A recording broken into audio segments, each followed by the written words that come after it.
So we are continuing with preparation of financial statements of companies, and we want to look at an example, a detailed past paper example on preparation of financial statements of companies.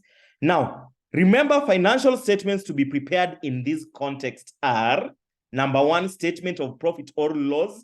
And if you've been asked to add other comprehensive income, you must include it. Number two, statement of changes in equity. Statement of changes in equity. And number three, statement of financial position. So you must only answer what the question asks. Now we want to go, we have so far covered an example. So let's look at one more example. April 2023, question number 2. April 2023, question number 2. April 2023, question number. It's the last example. So this. So if you have the past paper, you can open it, but I've also put it here. So the question reads, I think it was a 30 marks question. We will see at the end what it has. We can even see. So look at what it requires. Required, in accordance with IS1, preparation and presentation of financial statements, number one, prepare the statement of comprehensive income for the year ended 30th September 2022, 15 marks. So to prepare statement of comprehensive income, you cannot prepare that without preparing statement of profit or loss.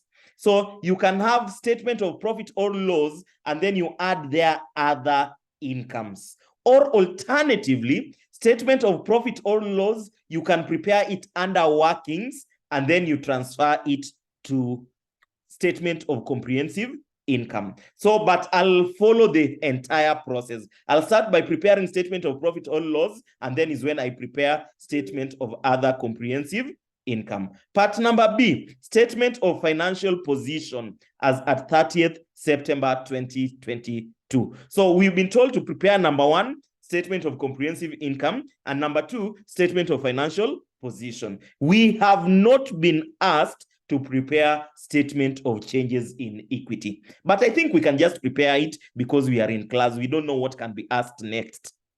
So let's start reading the question. So the question reads, is it? It starts from there. Okay. Advertiser Limited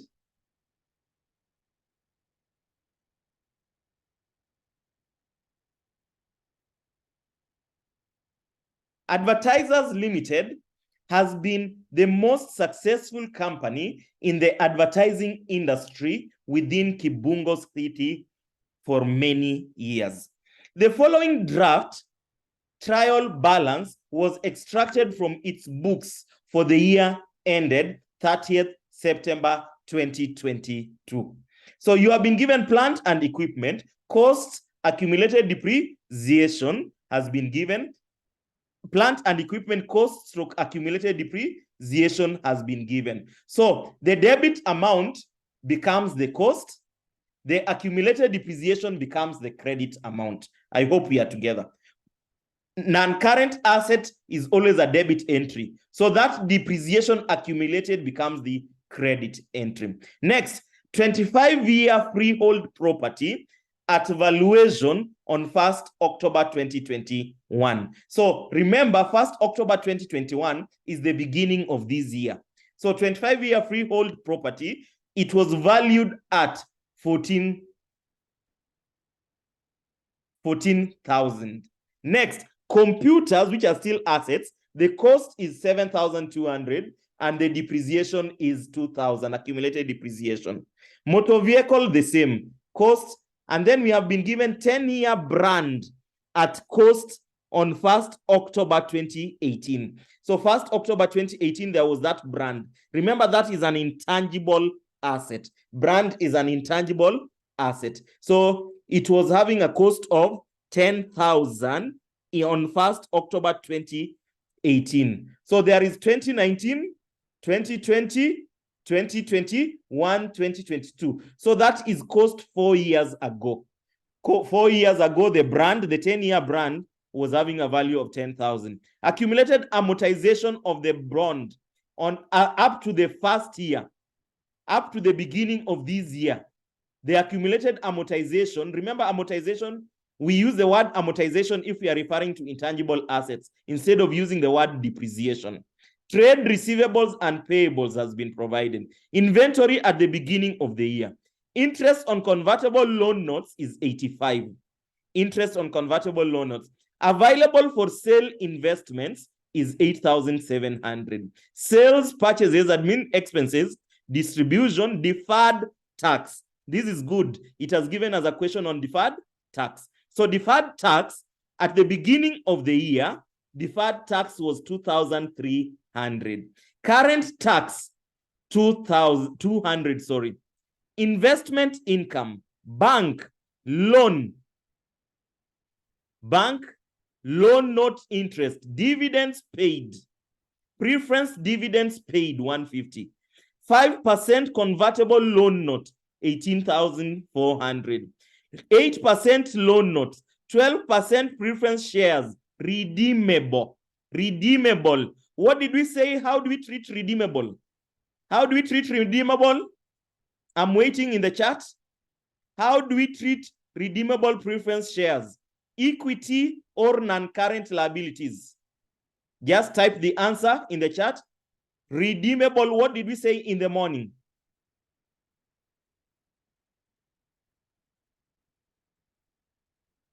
I'm waiting in the chat. Whenever I'm quiet, I'm just giving you time to respond.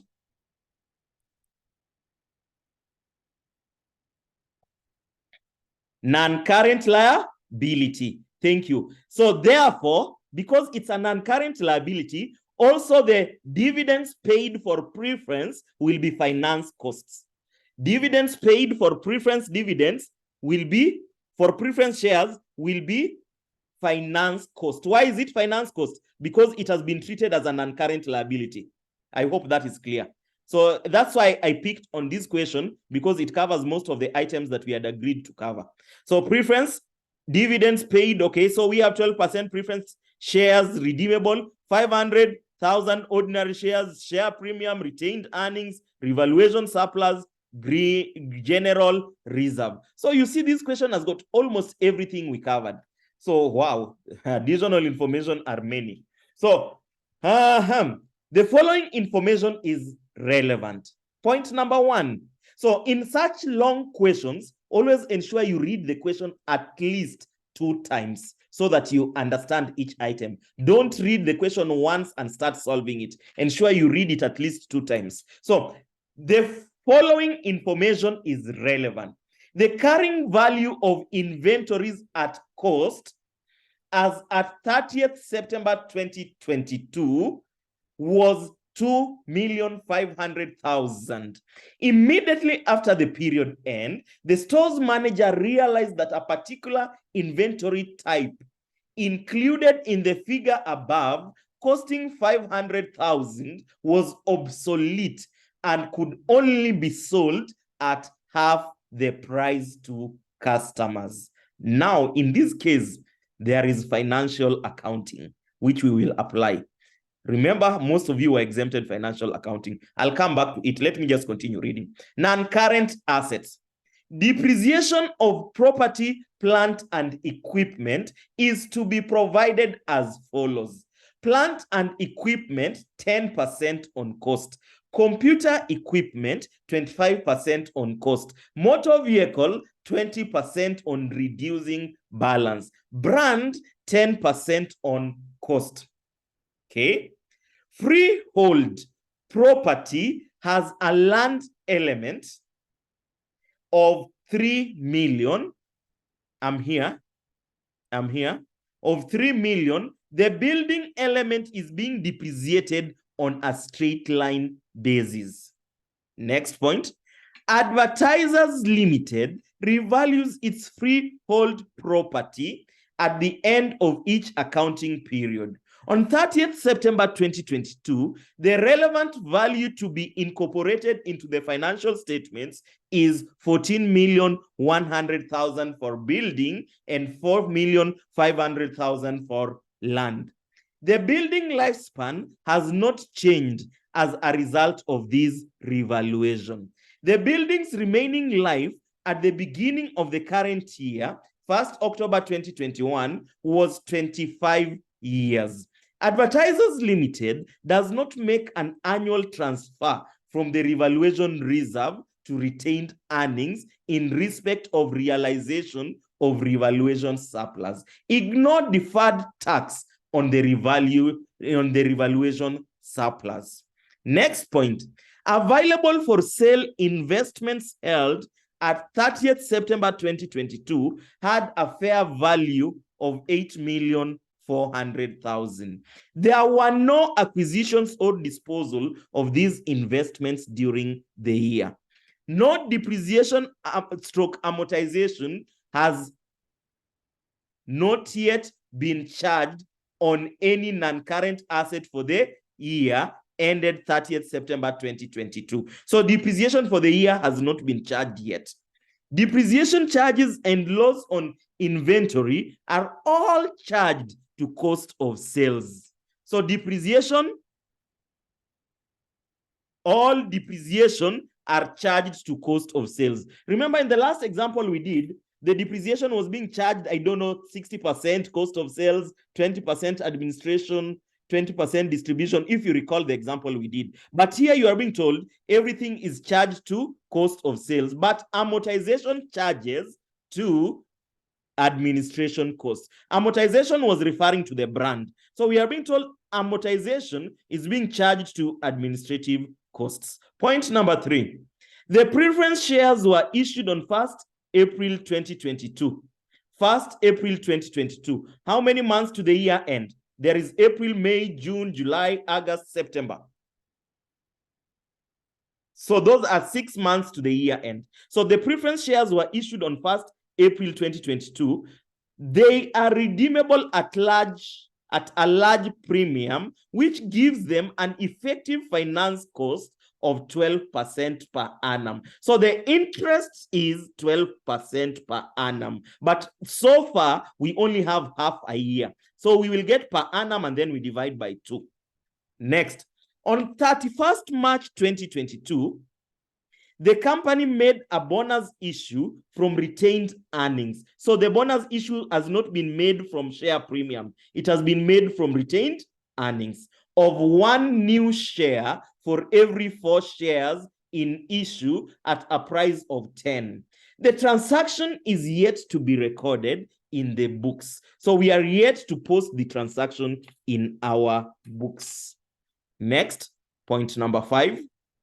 In late September 2022, the directors of Advertisers Limited engaged the services of a forensic auditor who discovered a material fraud committed by its credit control department staff, and 6 million of the trade receivables shown in the statement of financial position had actually paid off, with deeper assessment indicates that 2.5 million had been stolen in the year ended 30th September 2021. So 2.5 million was stolen in the previous year, not the current year, while the remaining cash received was stolen in the current year. So the total amount that was lost was 6 million. 2.5 was stolen in the previous year, and the balance of 3.5 million was stolen in the current year.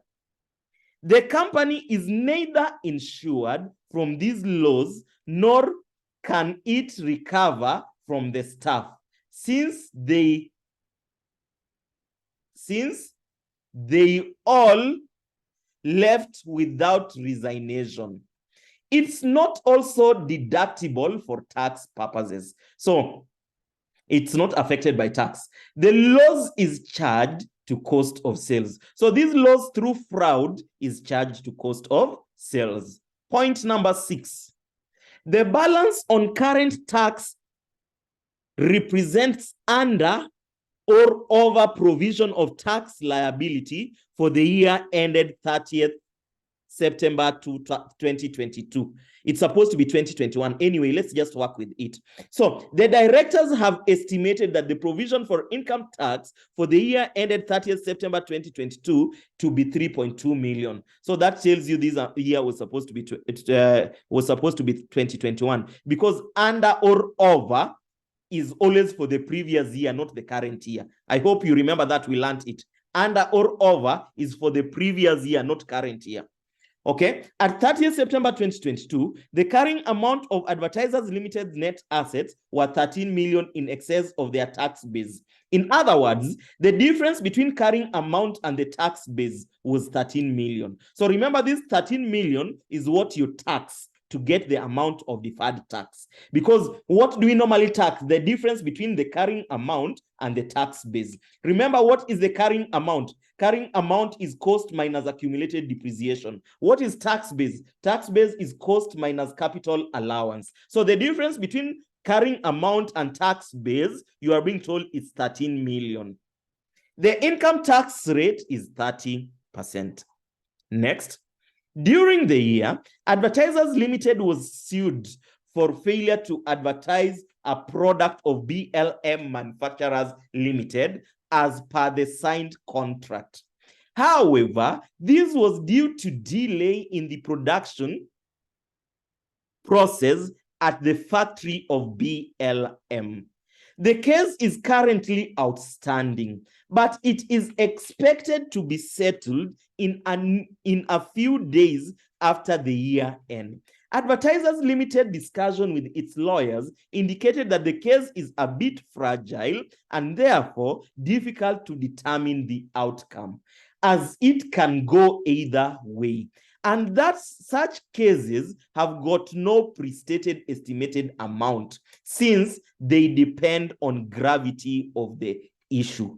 So this is a standard called IAS 37. IAS 37 talks of provisions, contingent assets, and contingent liabilities. But you must be in a position to measure the amount. Remember, conditions for recognition is always probable that future economic benefits will flow to or from the business entity. And number two, the cost can be measured reliably. But in this question, we are not in a position to measure reliably because of this statement, and that such cases have got no pre-stated estimated amount since they depend on gravity of the issue. So we are not in a position to measure the cost reliably. Therefore, if you are not in a position to measure reliably, don't recognize. What do? You only disclose as a note. However, if it was probable or certain that we will lose the case, we could have recognized. And number two, if the cost could be measured reliably, we could have recognized. You have recently been appointed as a financial accountant at Advertisers Limited. Required, prepare in accordance with IAS 1, preparation and presentation of financial statements. Now, what you need to do here is, number one, to know the format of financial statements. I said in past paper questions, always start by preparing the financial statements. So let's go to Excel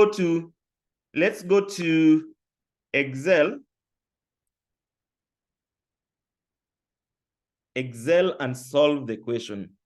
It will take us time. What I request is, let's be patient.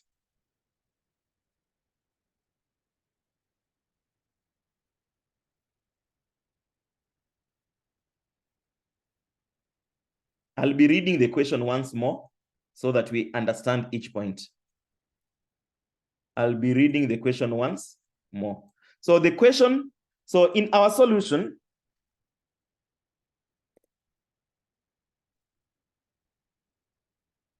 let me try to increase the size. But if I increase the size, I hope we'll still be in a position to see.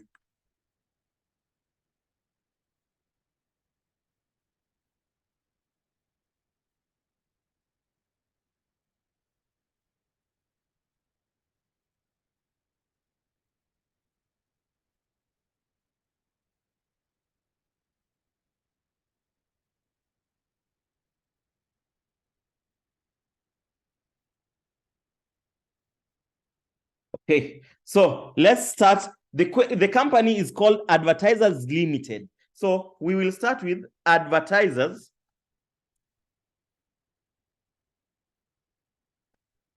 Limited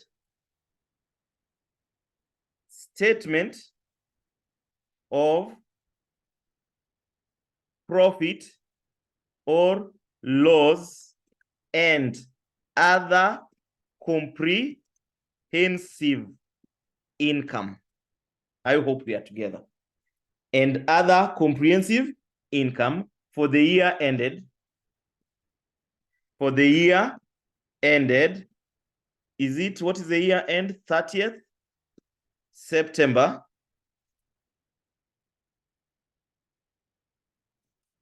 2022. So that is what we have. And we want to work in thousands.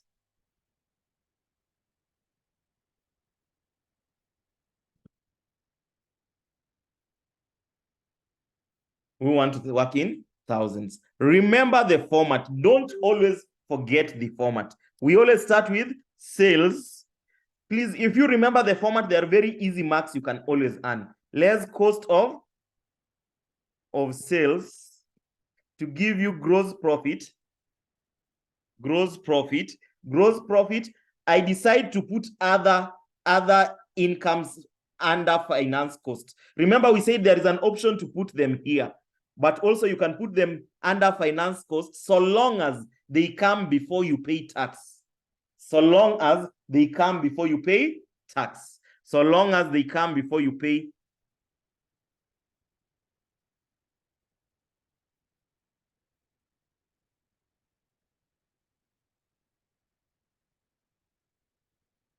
I'm not getting you, Sandra. What are you asking? Is this question 5 in which past paper? Have we said this is question 5? I'm not understanding you, Sandra.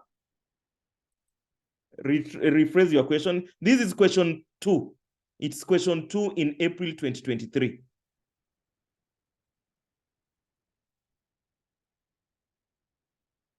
Okay, let's continue, please. Less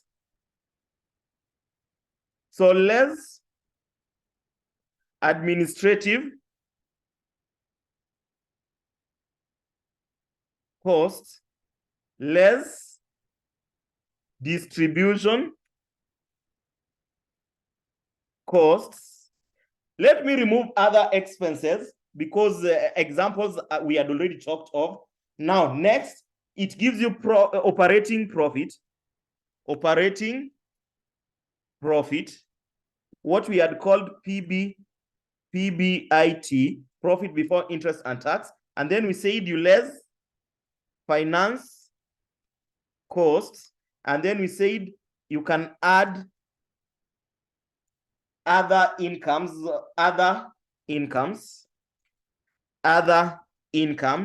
the investments income. And here there was, remember, it can either be profit or loss. Fair value. Now, I don't know if it's a loss because we have not yet calculated it. So let me just call it fair value. Fair value. I don't know if it is loss, so let me put dash, dash, dash. Fair value on investments. If it is profit, I'll add it. If it is loss, I'll minus it. On investments, there is investment income also. I read investment income in the trial balance. Income. I'm just giving the format and then we continue. And then we'll have profit before tax, profit before tax, and then you less income tax, but this time there is a lot of workings on income tax. There is a lot of workings because there is deferred tax. Income tax, and then you'll get profit after tax. Profit after tax. Or we call it profit for the year. Profit for the year. And then I'll come and add other comprehensive income. Because we were told statement of comprehensive income. So we will come and account for other comprehensive income. Now, in other comprehensive income, we will look at any revaluation. I don't know if it will be a gain or a loss, so I'll put dash, dash, dash, revaluation. Or, okay, let me call it either revaluation surplus, or deficit. We will remove the one that is not. So this will give us total profit, and other comprehensive income. What is the importance of giving the format? It enables you to save a lot of time because the question is very long and there is a high chance you may not finish the whole question. So where you have reached, you have already earned marks for it if you started with the format. Now that is statement of advertiser statement of profit or loss. We were not asked, please understand me well, we were not asked for the statement of changes in equity. We were not asked for the statement of changes in equity, but let me just put it because we don't know what can be asked in another question in future. So let me have Advertisers Limited statement of changes in equity for the year ended. So Advertisers Limited statement of changes in equity. What resources did we see here? There was share capital. I'm putting only what is there in the question. Share capital. Was there share premium? There was share premium. There was share premium. Here you could have added preference shares if it was irredeemable. You could have added irredeemable preference shares. We don't have irredeemable preference shares. So let me just write just for the sake of it. Irredeemable, but we don't have it. Preference shares. We don't have irredeemable preference shares. I'm just putting so that in case in future you know where to put irredeemable. So next we have, what else? Which other reserves did we have? I saw a couple of reserves. There is share premium, there is retained earnings, there is revaluation reserve, there is general reserve. There is retained earnings,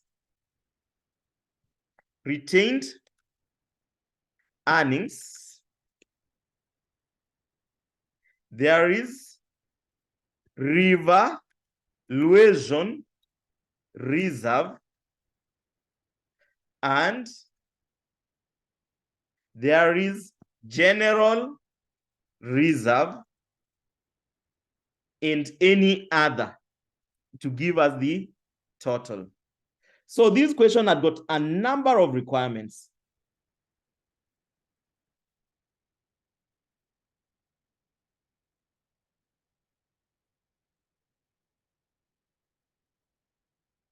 Okay.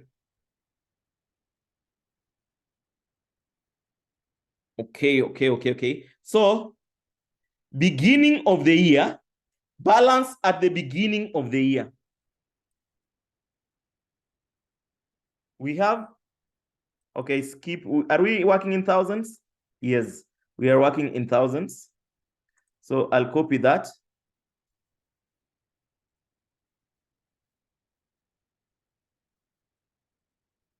Balance at the beginning of the year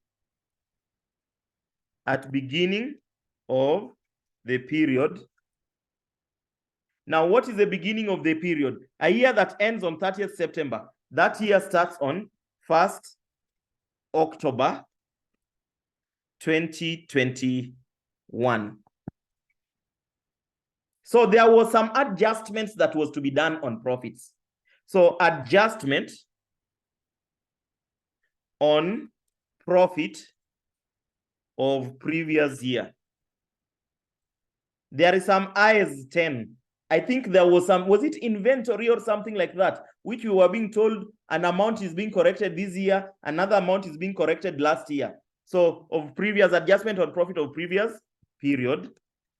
We don't know whether to add or less, depending on how we read it. Were there any shares issued?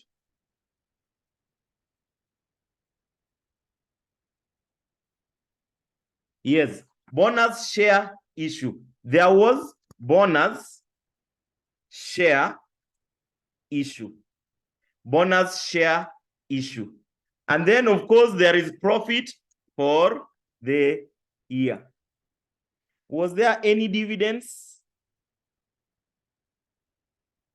We will check if there is any dividends. Ordinary dividends, of course. Ordinary dividends. Ordinary dividends to be accounted for.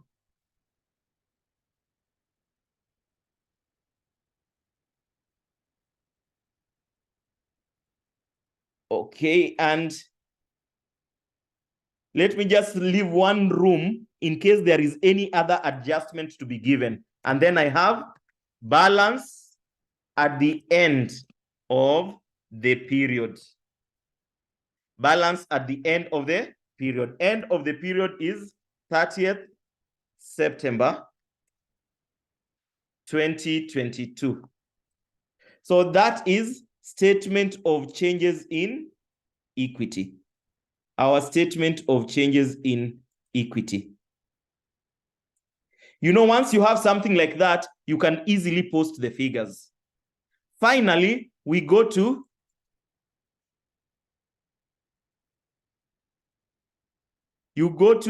Advertisers Limited statement of financial position as at 30th September 2022. As at 30th September 2022. So I'll copy that. I'll come and paste it there. So we have that. So I'll start with non-current assets. Non-current assets.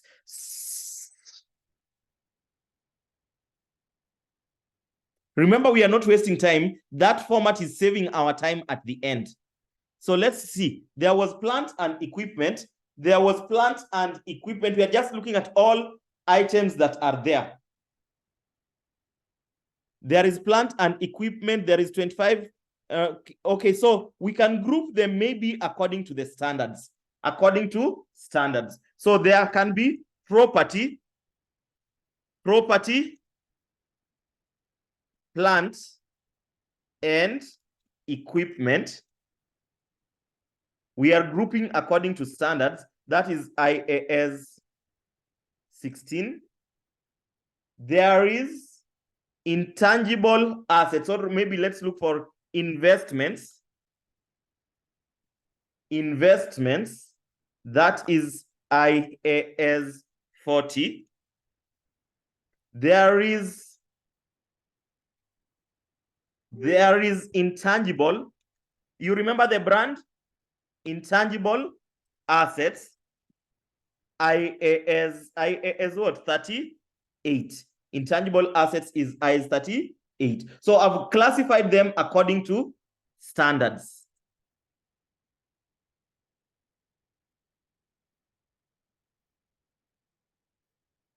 Good.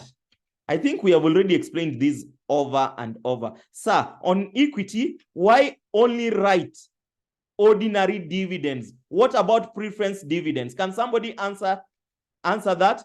Why have I not written preference dividends? Why have I not written preference dividends here? Somebody to answer that. Why have I not written preference dividends there? I'm waiting for a response. God is asking why we have not written there. If you understood what I explained in the morning, why am I not writing preference dividends there in the equity? Because we have redeemable. We have redeemable preference shares, which are non-current liabilities. And therefore, the dividends will be finance costs. Dividends will be finance costs. Finance costs are appearing in the P and L. Are we together, God? We could have only put it there if it was irredeemable. I hope God have answered you. Okay, let's continue. So we have total. Whenever you have a question, just ask in the chat. I may not answer it immediately, but when I go back and I see it, I'll answer it. Total non-current assets. And then we go for current assets.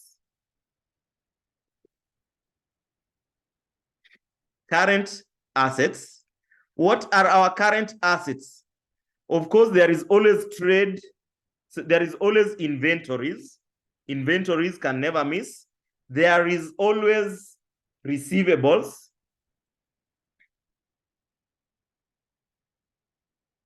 Let's check if there is any cash. Do we see cash? Do we see cash at hand or in bank? No, there is no cash. Okay, there is no cash. So that gives you total assets. And then we go to equity and liabilities. Equity and liabilities. We start with equity. So equity, we post them in the order in which the statement of changes in equity is. Share capital, share premium. Share capital.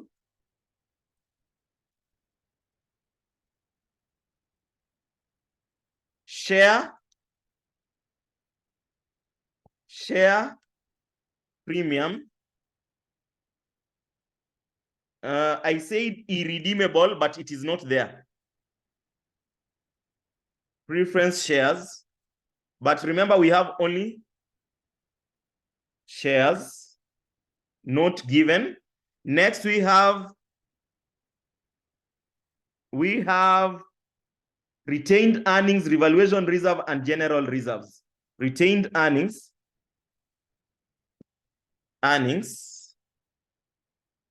revaluation reserve, and we have general reserve. And then that will give you total equity. We continue. Non-current liabilities.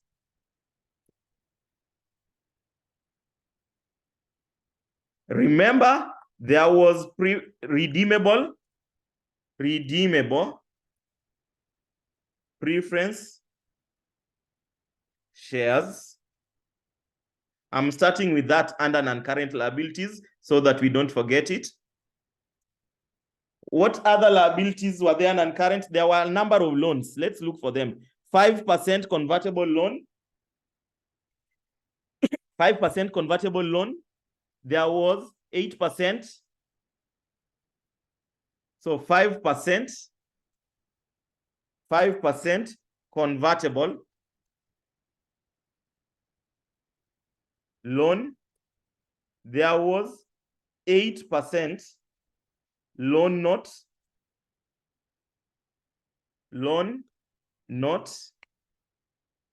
there was,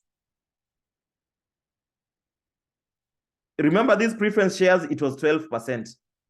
12% preference shares, 12%. There was, you saw there was deferred tax.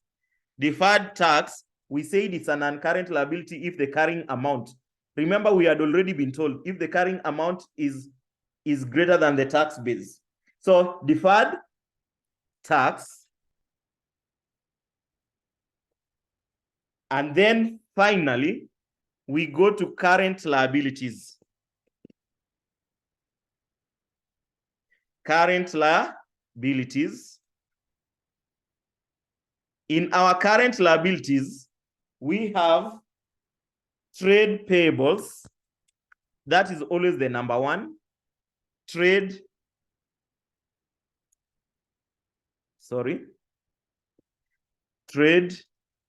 payables. We have, if there is any accrued finance costs,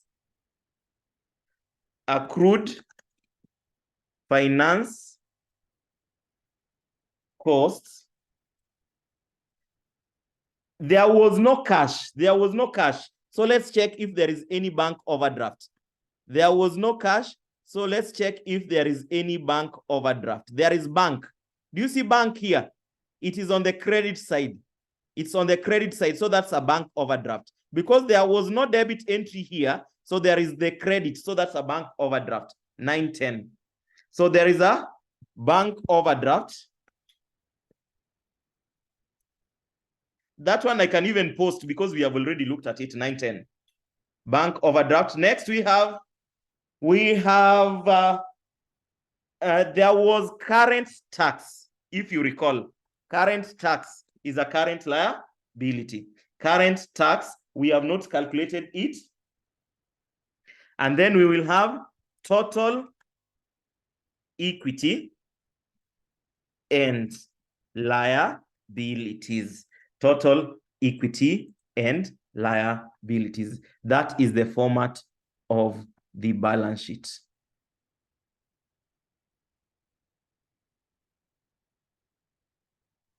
Format of the balance sheet. So that is the format that we follow. Now, let's, for the second time, remember I told you financial statements don't read only once. Of course, sales, there was nothing additional information on sales. So sales, anything that does not have additional information, you can just post.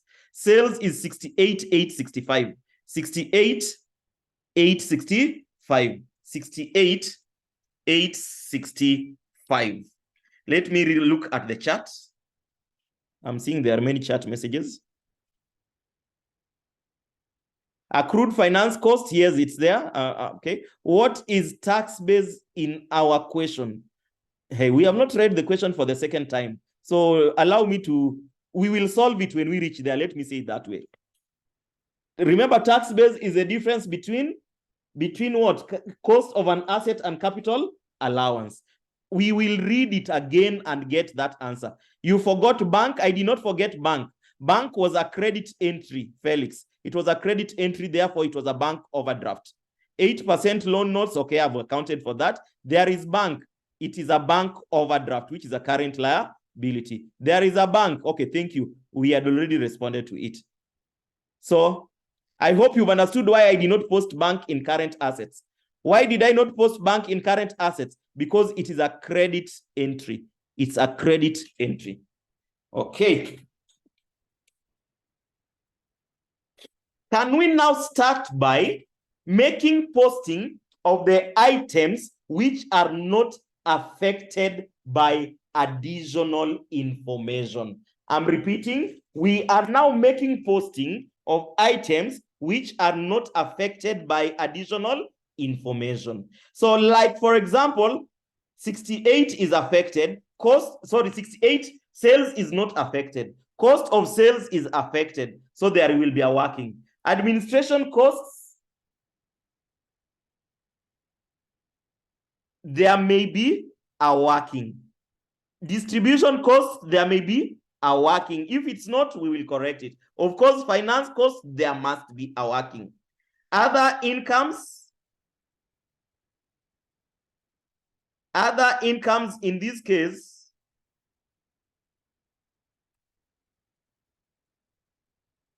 other incomes, fair value, of course, there must be a working on that. Investment income, this one was given. I read investment income. If it changes, we will change it. Yes, investment income, you can see it here, 360. Investment income is 360. That one we can even post because there was no additional information on that. Profit before tax, income tax, there is a working. So anywhere where there is a working, we do calculations. Revaluation, of course, that is obvious. There must be a working. So all are affected by workings. So we should be in a position to get our gross profit. We should be in a position to get operating profit after the workings. We should be in a position to get the profit before tax after the workings, profit after tax, and total profit and other comprehensive income. Okay, so let's come to statement of changes in equity. Opening balances. Opening balances. Where is the share capital opening balance? Did we see share capital opening balance? Yes, we have it here, 14,500. So 14, anything, so that is opening balance. Share premium, opening balance is 2,500. We did not have any irredeemable preference shares. Retained earnings. Retained earnings at the beginning of the year is 4,600. 4,600. Revaluation reserve. Were we given revaluation reserve? Surplus is revaluation surplus of 800. 800. We will see if it was at the beginning. Surplus. So this is a surplus of 800. So which means that is a surplus of 800. We will see if there is any additional information. So let's hold it for a while. And general reserve is 1,500. So I'll put here 800, but I will change it depending on how the question goes. And then this one also general reserve, I'll put 1,500. 1,500, and I may adjust it depending on how the question goes. And then, of course, we get the total. Okay.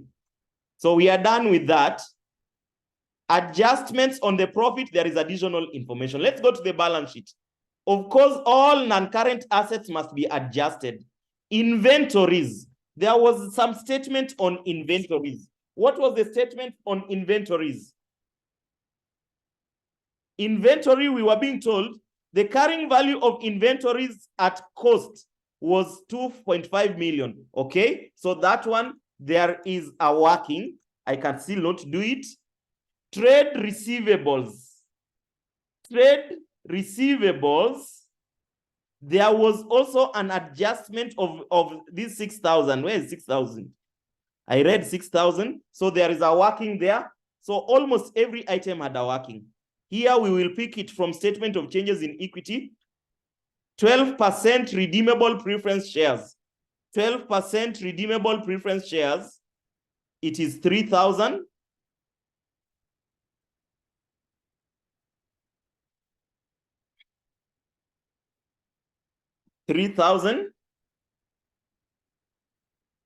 Convertible loan notes, 5%.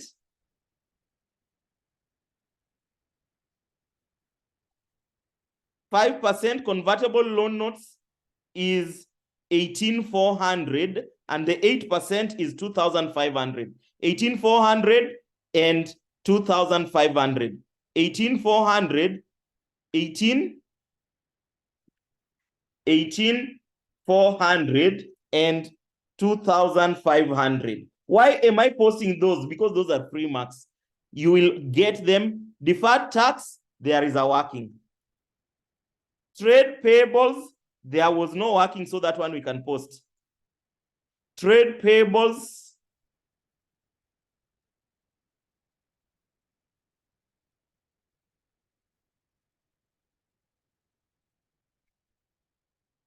I'm looking for trade payables. Anybody who sees it, just to type for me so that I save time. Yeah, it is here. Trade receivables and payables. Payables is the one on the credit side. 3,400. 3,400. Of course, accrued finance cost, there is a working. Current tax, there is a working. So that is what we have. Now, let me read the question once more, and then we do our workings. We will just be doing our workings one by one. Of course, working one is always to reflect on the dates. Dates, so that if there is any adjustments, end of the year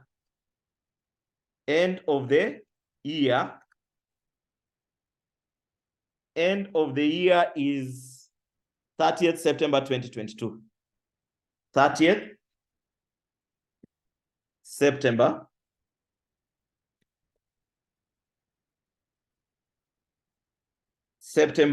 2022. Beginning of the year,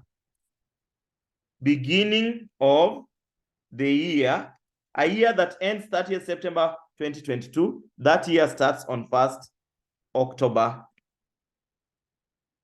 2021. So that is our first working. And then now we will be doing other workings as we continue. So working number one is just on the dates. So let's read the question once more, now that we know the balance sheet date. So Advertisers Limited had been the most successful company in advertising industry within Kibungo City for many years. Now we are being told the following draft trial balance was extracted from its books for the year ended 30th September 2022. So you have been given that. Additional information. Now, as I read additional information, I'll be doing the working.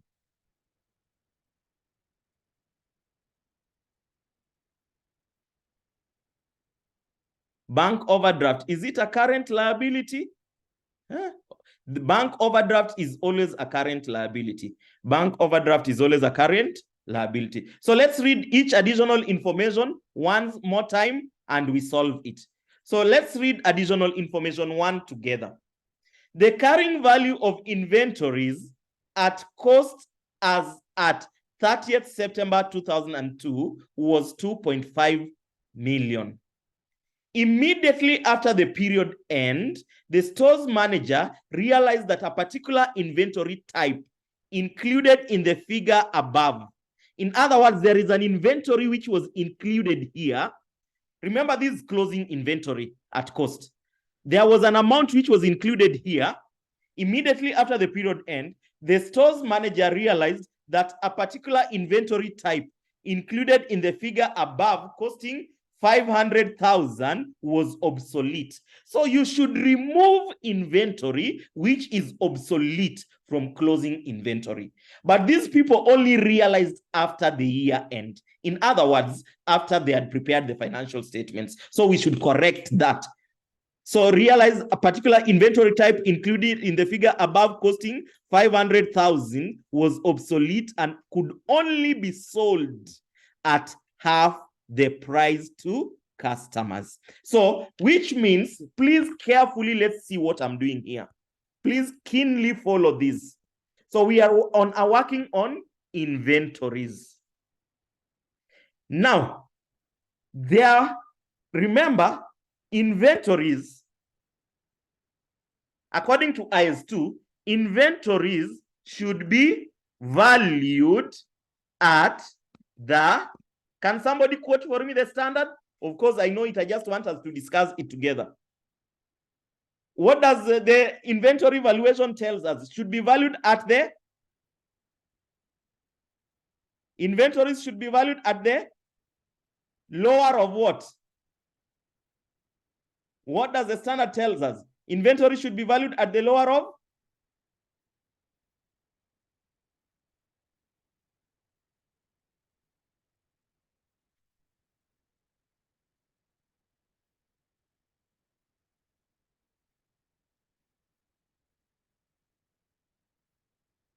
Thank you, thank you, thank you. So inventory should be valued at the lower of, at the lower, at the lower of costs and net, I'm putting in capital letter, realizable value. So that is what the standard tells us, IS2. Remember, this is IS2. IAS2.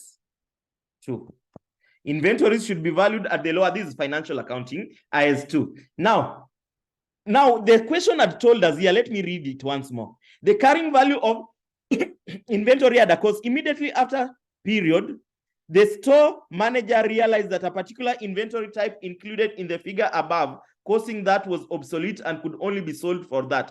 So obsolete inventory should be removed. Obsolete, how do we write obsolete? Obsolete inventory should be removed from the closing stock. I hope you know that. So lower of cost and NRV. Cost of obsolete inventory. The cost of obsolete inventory was 500. Remember, we are working in thousands. So the cost of obsolete inventory was 500.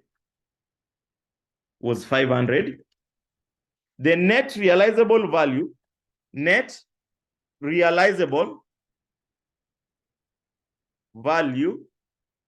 of obsolete was 50% times 500. I've not misquoted. Let me confirm. We were told 500 was obsolete and could only be sold at half the price to customers. Who could only be sold at half. Half is 50%. But if that will confuse you, let me just use half. Okay. So net realizable value, it could be sold at half. So it is 500 divided by 2. So it could be sold. So which is the lower? The lower of the two. The lower of the two is net realizable value. The lower of the two is the net realizable value. So we pick the net realizable value. The lower of the two is the net realizable value. So deduct it from closing inventory. Deduct from closing inventory. Deduct from closing inventory. So in our closing inventory, what will be our closing inventory? So closing inventory will be closing inventory will therefore be equals to the closing inventory in the additional information is 2.5 million is equals to 2,500, 2.5 million minus 250. Because it was obsolete, we should remove what is obsolete. So 2,500 minus 250. 2,500 minus 250. So it gives us 2250. So closing inventory. Where do we take closing inventory? We all know where closing inventories should be taken. So closing inventory is 2250 working 2. So closing inventory should be here. Working 2. So it is working 2. Okay, I hope we've understood that. Working 2. So closing inventory is that it's working 2. We continue. So we have answered that this working additional information 1. I hope we've understood how have accounted for it. So remember, this also affects cost of sales. It also affects cost of sales. So it also affects cost of sales. Let's continue. Working 3. Working 3 is additional 0.2. Many marks are here because you just see all these points. 1, 2, 3, 4, 5, 6, 7, 8. Sorry, not 8. 1, 2, 3, 4, 5, 6. 6 additional informations in 1. So 6 additional informations in 1. So there is non-current assets. So there is a working 2 on non-current assets. We may change the naming if we feel it's necessary. Non-current assets. There are very many workings there. So let's read it once more carefully. The depreciation of property, plant, and equipment. The depreciation of property, plant, and equipment is to be provided as follows. Plant and equipment, 10%. Computer equipment, 25%. Motor vehicle, 20%, reducing balance. And brand is 10% on cost. So depreciation. So let's come there. Depreciation. So I can call it working 4A, working 3A. Depreciation of plant. Let me just call it depreciation of plant and equipment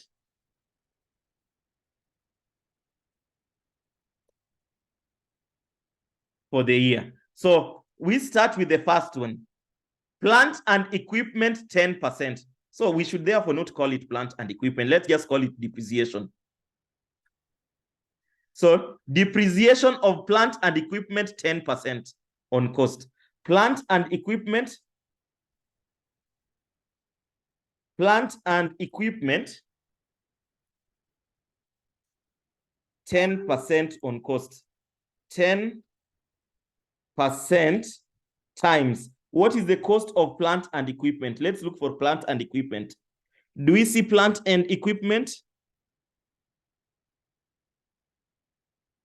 Plant and equipment, the cost is 13,750. 13,750. 13,750.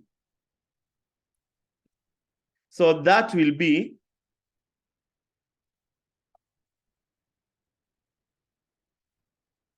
13,750.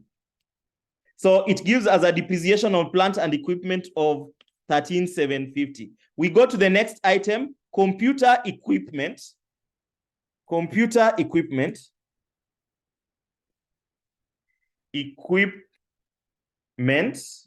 So the computer equipment, 25% on cost.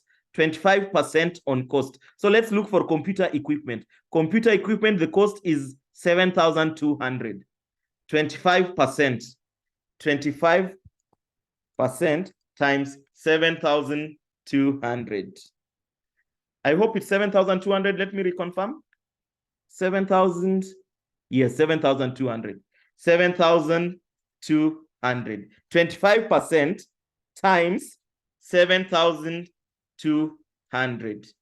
Let's go for the next depreciation. The next depreciation is motor vehicle, and it is on reducing balance. Motor vehicle. Motor vehicle.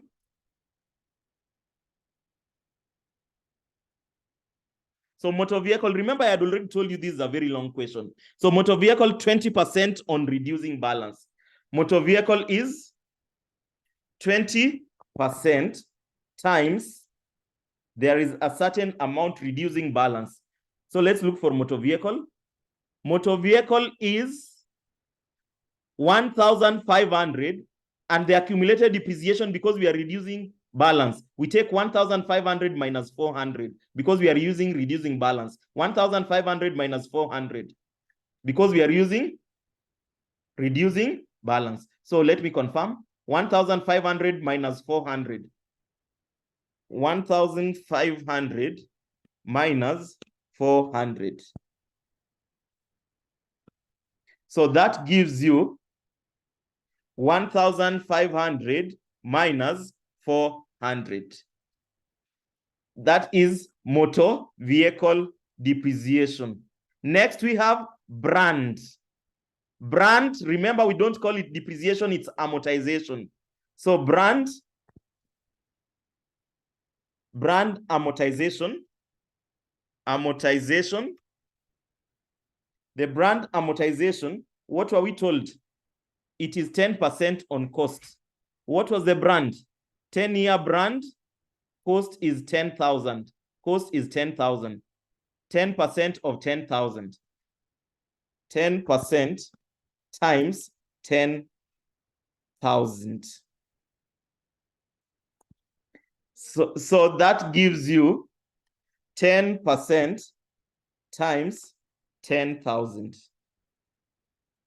So it gives you 1,000. It gives you 1,000. I hope we have accounted for all depreciations.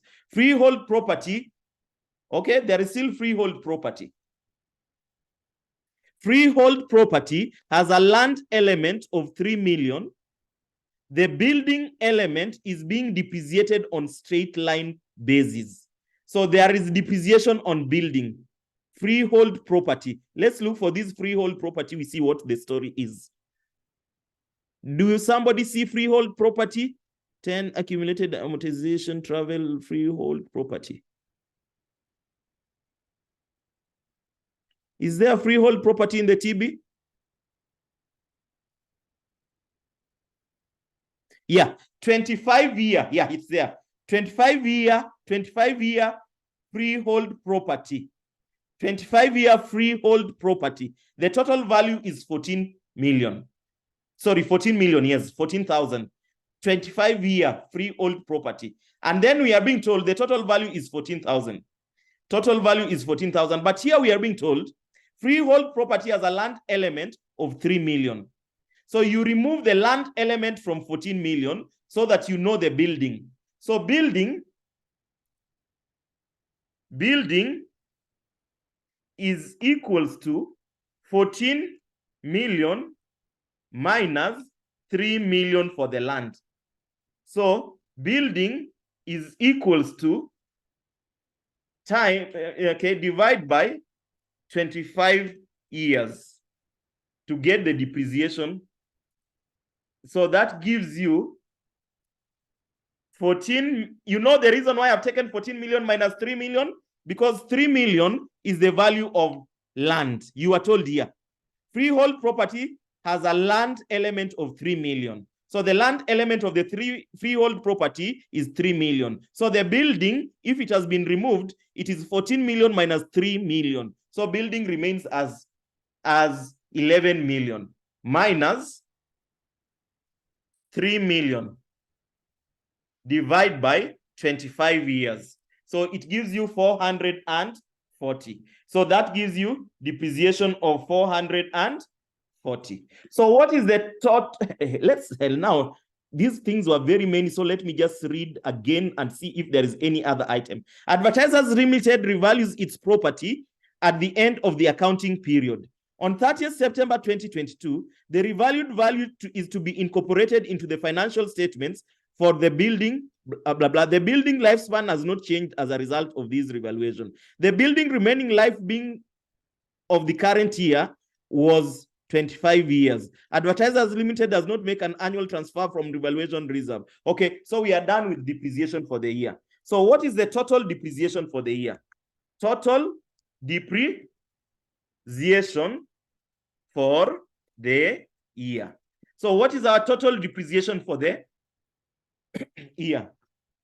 It is 5,715. However, you cannot use that because you are told where to account for each depreciation. So remember, all these are depreciations. All those are depreciations. All those are depreciations. So let's go to the next working B. Part B of it, it's good we now look at when I'm still there, the non-current assets. We start with freehold property. So I want to get or maybe I can come to that later on. I can come to that later on. So we were on, what was the title? Okay, the title was non-current assets.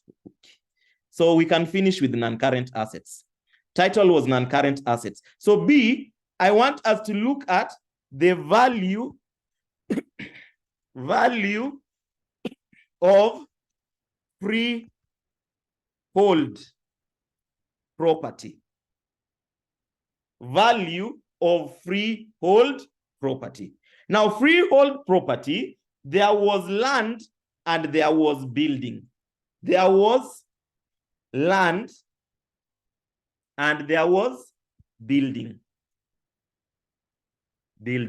And then, of course, we have the total. Now, we need to know what was the cost or value at the beginning. Value at, or let me talk of cost. Cost, the total here, I'm still on this long statement here. Freehold property had a land element of 3 million. The building element is being depreciated on straight line basis. So the land element, it was 3 million. 3 million. Remember, we are working in thousands. The building is therefore 14, if you recall, minus 3, to give you a total of 14. Or I can just take it as 14 minus 3. I think it is easier to follow it that way. So the value of building was 11.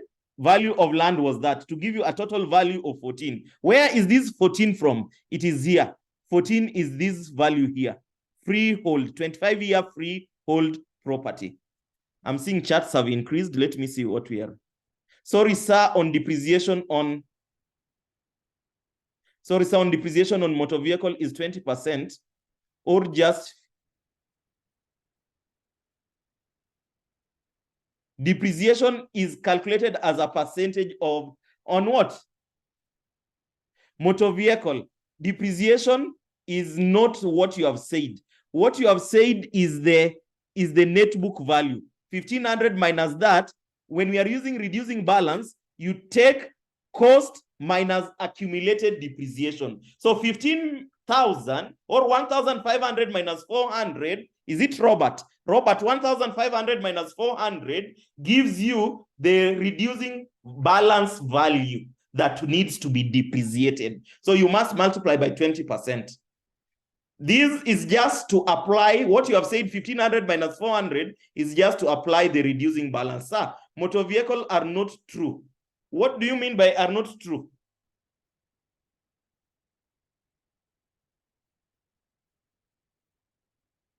Motor vehicle depreciation is not true. Maybe I made a mistake. Let me read it again.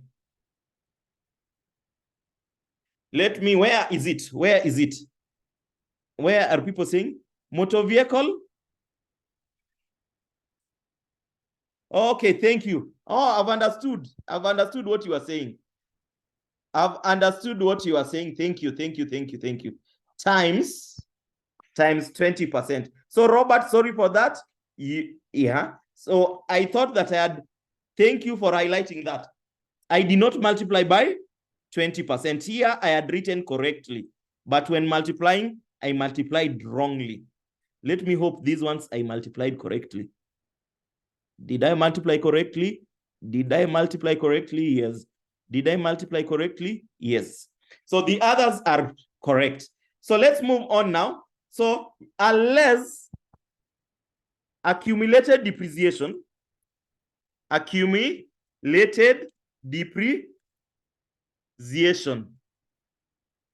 brought forward. In other words, accumulated depreciation at the beginning of the year for the building. What is accumulated depreciation at the beginning of the year for the building?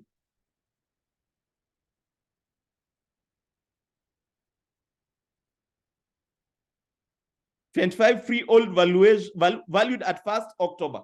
It was valued at 1st October. So because it was valued at 1st October 2021, there is no brought forward accumulated depreciation.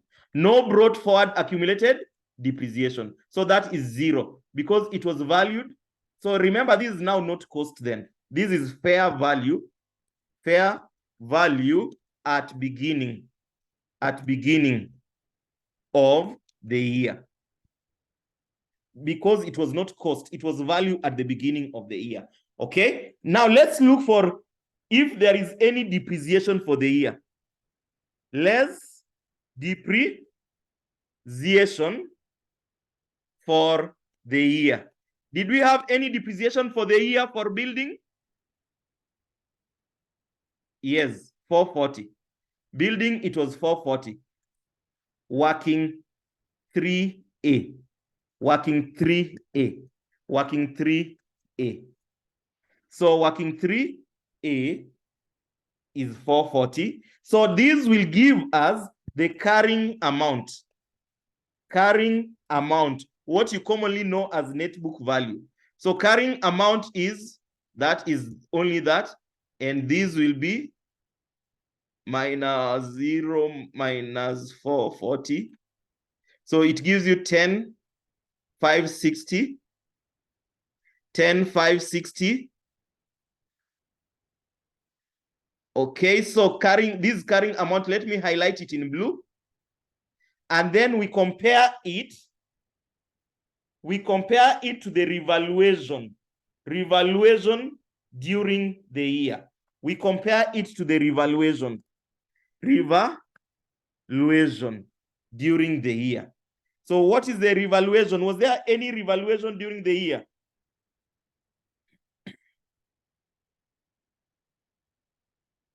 Was there any revaluation during the year for freehold property? Freehold property. Let's stop where we had stopped. So freehold property had a land element of 3. So I'm on the second point now. Advertisers Limited, this is the point I'm looking for. Advertisers Limited revalues its freehold property at the end of each year.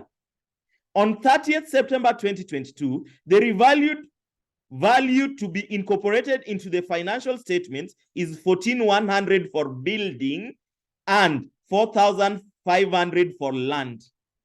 So the revalued is 14,100 for building and 4,500 for land.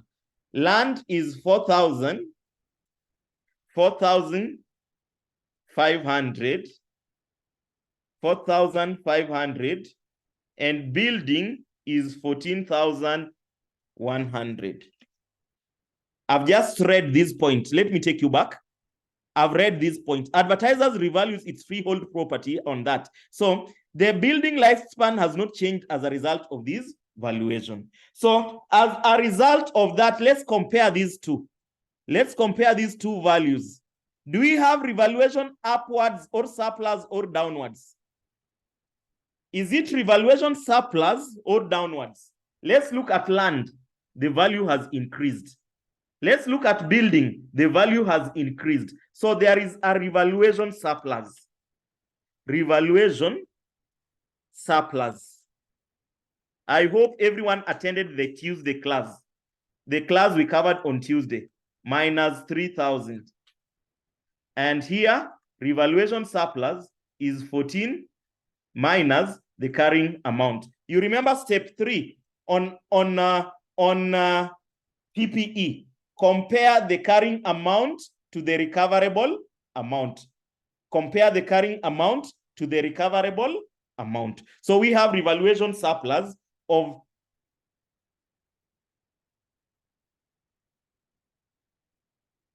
or revaluation, you can, whatever name you use, you can call it revaluation surplus, you can call it revaluation gain, whichever term you use, it is that. So it gives you, if you add these two, before I forget, I can go to the income statement and know the revaluation surplus. We can go to the income statement and even post it before we move on, so that we don't forget when it comes to posting.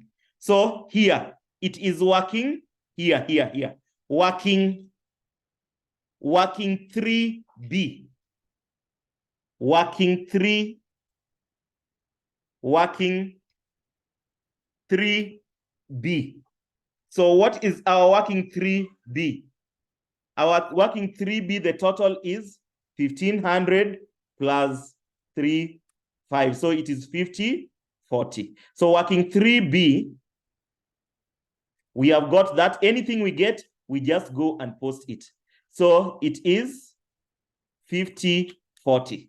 So we are done with that working 3B in the income statement. So let's continue. C, in this case, so we have looked at A, depreciation, B, value of freehold property. So we want to look at C. C, we read C. Where have we stopped? We have stopped here.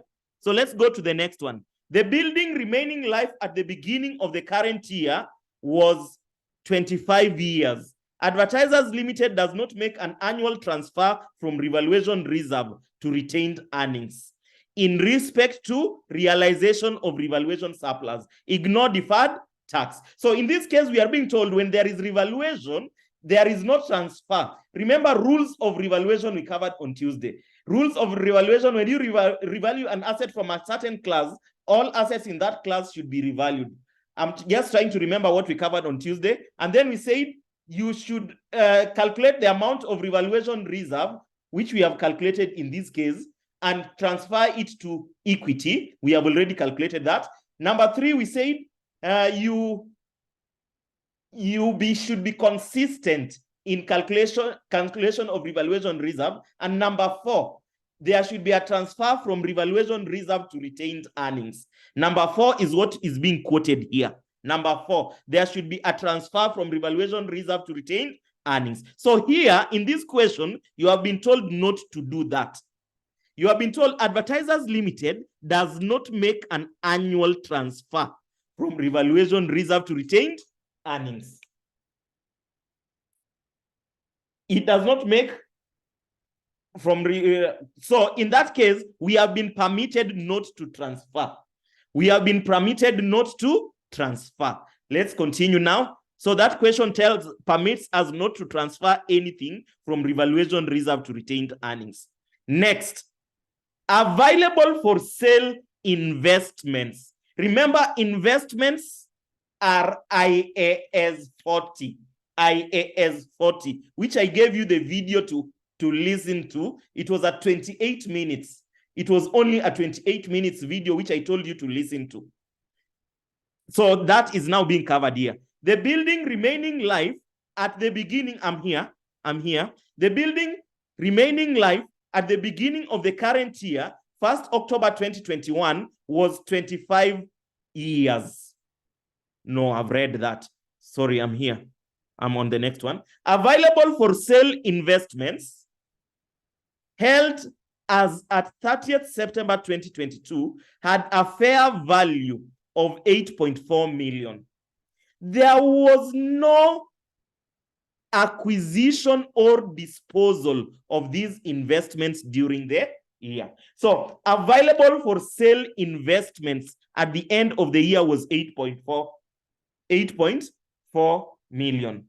8.4 million. There was no sale or purchase. So investments is IAS 40. Now, IAS 40. So what is the value, fair value at the end of the year? Fair value at the end of the year. Fair value at the end of the year, we are being told it is 8,400. I've just read that. Fair value at the end of the year, where is that? Here. Available for sale investment held at 31st had a fair value of 8,400. There was no acquisition or sale. So if there was no acquisition or sale, there is either fair value gain or loss.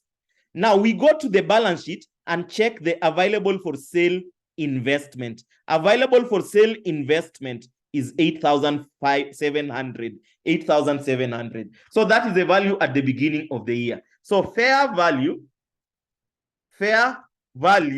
at the beginning of the year is 8,700. Can somebody type for me in the chat? Do we have a loss on fair value or a profit? Do we have a loss? Value at the beginning of the year was 8,700. Value at the end of the year is 8,400. Is it a loss or a profit? Somebody is asking, what is freehold property? Freehold property is property that you buy permanently. Opposite of freehold is leasehold. In Kigali, property is bought on leasehold because at the end of some period of time, it goes back to the government. Now, I'm seeing some more questions. So, okay, thank you. It's not question. You are just informing me it's a loss. Remember, under the standard I told you to read, investment property, you should be checking the fair value of, remember in subsequent recognition, under IAS 40, you can either use cost method or fair value method. We said if you use fair value method, at the end of each year, you should check the fair value and find the gain or loss. At the end of each year, you should check the fair value and find if there is a gain or loss, which is taken to the income statement. Gain or loss, which is taken to the income statement. Now, you guys, you have told me there is a loss on fair value of investment. So what is the loss? The loss is 8,700 minus 8,400. So the loss is 300. So the loss is 300. Let's go and post that before I forget. So it's a loss of 300. So fair value, here you remember we put a space, loss. So we have concluded it's a loss. Sorry, loss. Fair value loss is 300. Fair value loss is 300. Okay, so we are done with that part of fair value is 300. I hope you understood how we have got that. The difference between fair value at the beginning and fair value at the end. So I'm done with that working on fair value. Now, that is C. C. Let's see if there is a D. So I'm done with this point. I'm just going point by point so that I don't leave out anything. Next point, no depreciation amortization has not yet been charged on any non-current asset for the year ended 30th September 2022. Other non-current assets. Depreciation charges and loss on inventory are all cost of sales. Depreciation charges and loss on inventory are, I don't know why they mixed the points. This is a different one. Inventory is not non-current assets, but we will treat it separately. No depreciation or amortization has not yet been charged on any non-current asset for the year. So other assets. So we can have a working on D. Other non-current assets. Other non-current assets. Other non-current assets. So we can have maybe plant and equipment. Plant and equipment. We are looking at the other non-current assets. Plant and equipment. We can look at computer, and there is also motor vehicles. Motor vehicles. Remember, we had accounted for land and building. We had accounted for land and building. So that's why I'm picking. Others are plant and equipment, computer, motor vehicle. And even we can add amortize. Okay. Was there amortization?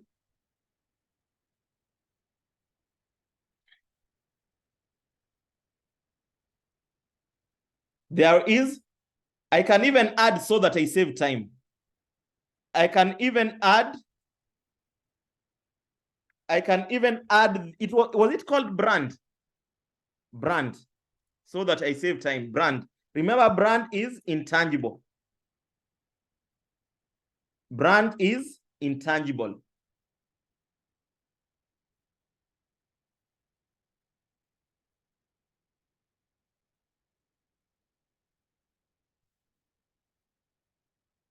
You guys just be patient with me. Total. So we have cost.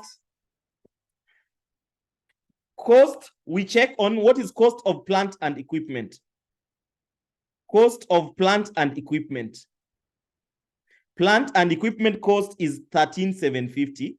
13,750 with a depreciation of 3,200. 13,750.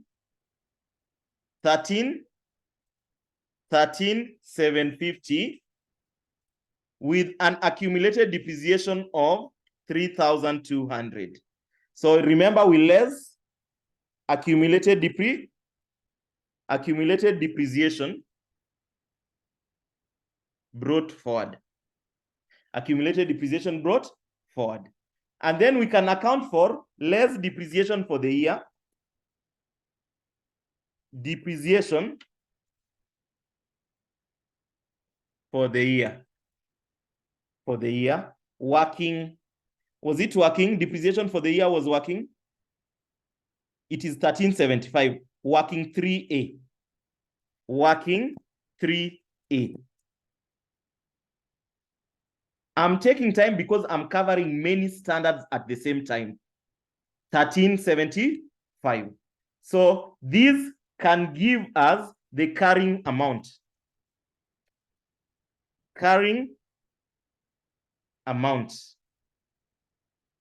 So the carrying amount is 13 minus 32 minus 1375. It gives us 90, whatever amount that is. Let's go to computers. The same thing we have done for plant and equipment, we do for computers. So we check for cost of computers, we check for accumulated depreciation brought forward, we check for depreciation for the year. So computers is here. Cost is 7,200. Accumulated is 2,000. 7,200.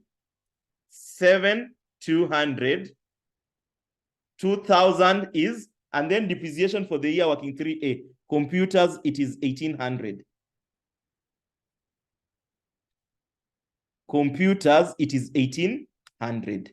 We again get the So let me just scroll this so that we save our time on that. What have I done?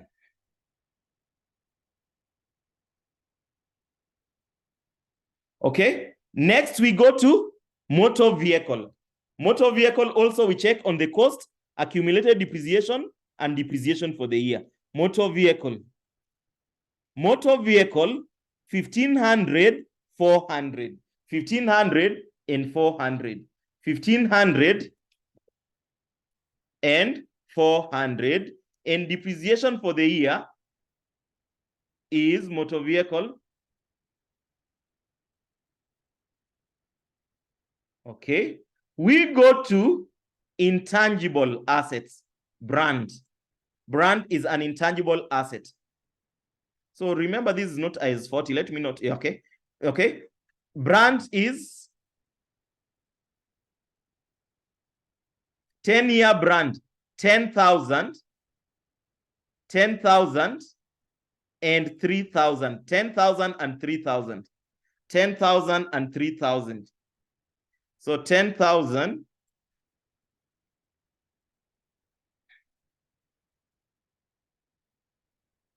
and 3,000. And then depreciation for the year, which we call amortization, is 1,000. So it leaves us with a value of 6,000. It leaves us with a value of 6,000. So we can as well get the total if necessary. So our total is this.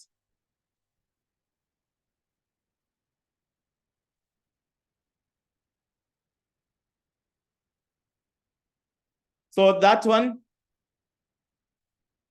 is D. We have covered everything on non-current assets. It has taken time, but that was the most problematic. The rest are not difficult. So now we are being told there was no acquisition or disposal. No, okay. Depreciation charges and loss on inventory are all charged to cost of sales, but amortization charged to administration. So amortization charged to, this one is charged to administration. All these others are charged to cost of sales. Cost of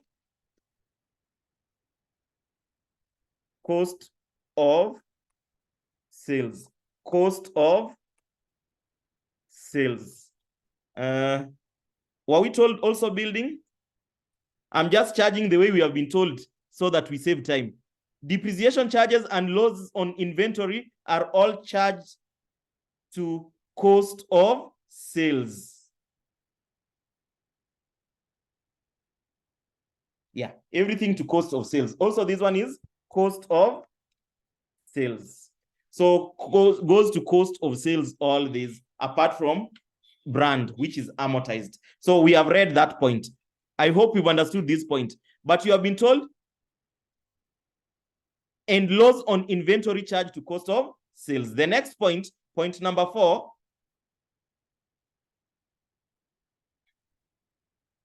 the preference shares were issued on 1st April 20. Preference shares were issued on 1st April 2022. Remember, 1st April 2022 to end of the year. When is the end of the year? 30th September. So you count April, May, June, July, August, and September. Those are 6 months. So we are being told the preference shares, now I'm on point number 3, we are almost there. The preference shares were issued on 1st April 2022, 6 months to the end of the year. They are redeemable at a large premium, which gives them an effective finance cost of 12%. So preference shares. So that is working 3. We are now going to working 4. Working 3 had the highest number of marks. Preference shares. So preference shares, we are being told finance costs should be computed. Remember, preference shares, they are what? Redeemable. Because they are redeemable, finance costs should be computed using effective interest rate of finance cost. Why do we call it finance cost? Because we are calling it finance cost because in this case it is redeemable. Finance cost should be computed using effective interest rate of 12%. Now, why do we call it finance cost? Or let me put it into bracket, preference dividends, so that you don't forget. 12% on issue proceeds. Issue proceeds is what you receive when you dispose the redeemable preference shares for 6 months. For 6 months only. 6 months, I think we have counted. 6 months, it is from April to September. April to September. So what is a finance cost payable? So we are still there. Finance cost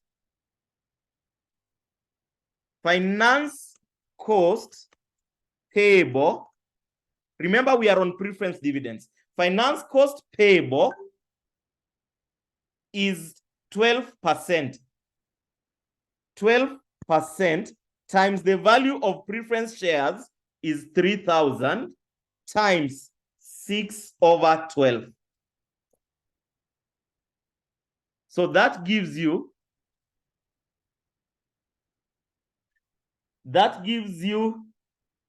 12% times 3,000 times 6/12.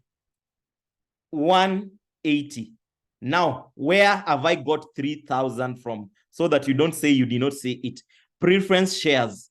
Let's look for preference shares. This one.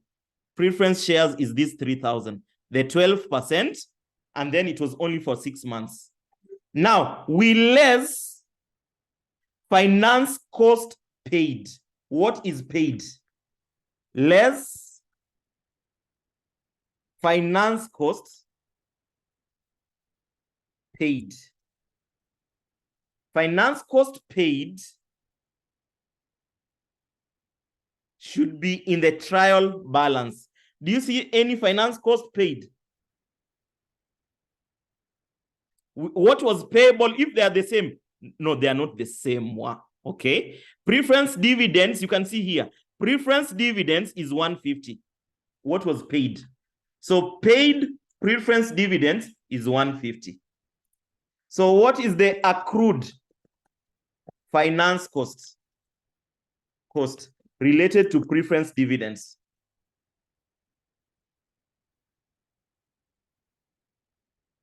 Accrued finance cost is equals to 180 minus 150. So that gives you 30. Okay. That is just. So remember, this goes to current liabilities in statement of financial position. This goes to P and L, but we'll have to do workings together. So next, so we have read that. Where is it? Point number 3. Let's go to point number 4. On 31st March, the company made a bonus issue.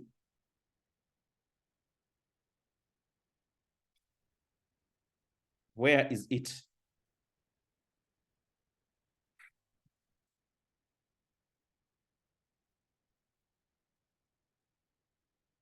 On 31st March, 2022, the company made a bonus issue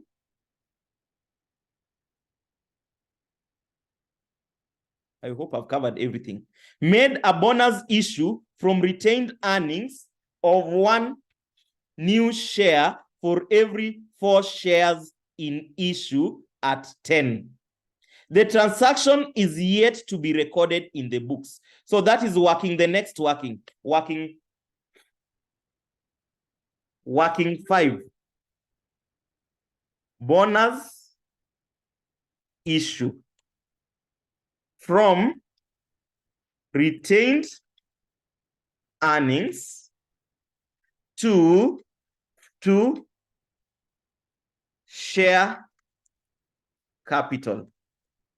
Remember, that is what we were told, from retained earnings to share capital. So on that, the company made a bonus issue from retained earnings of 1 of the shares, 1 share for every 4 shares held at a value of 10. At a value of 10. 1 for 4 at a value of 10. So new shares, new bonus shares is equals to 1 for every 4 times the number of shares. What are the number of shares capital? Do we have share capital? 500,000 shares. So you can see the 500,000 shares. This one here, 500,000 shares. 500,000 shares.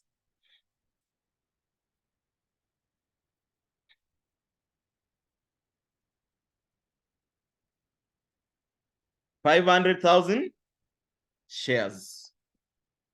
So that gives you the number of shares is equals to 1/4 times 500,000. But remember, I'll remove 3 zeros. Remember that. Shares. Remember to remove 3 zeros because we are working in thousand. So value. So what goes to the ordinary share capital? Ordinary share capital will be equals to 125,000 shares times 10. The value of each share was 10. So whatever answer we get there, it will be these times 10. The value of each bonus share is 10. So this increases share capital and reduces retained earnings. But remove 3 zeros. So can I remove 3 zeros there? So to remove 3 zeros, so let me take it as 500 shares. How will I remove 3 zeros? I hope you'll understand if I divide by 1,000. If I divide by 1,000, I'm just removing 3 zeros.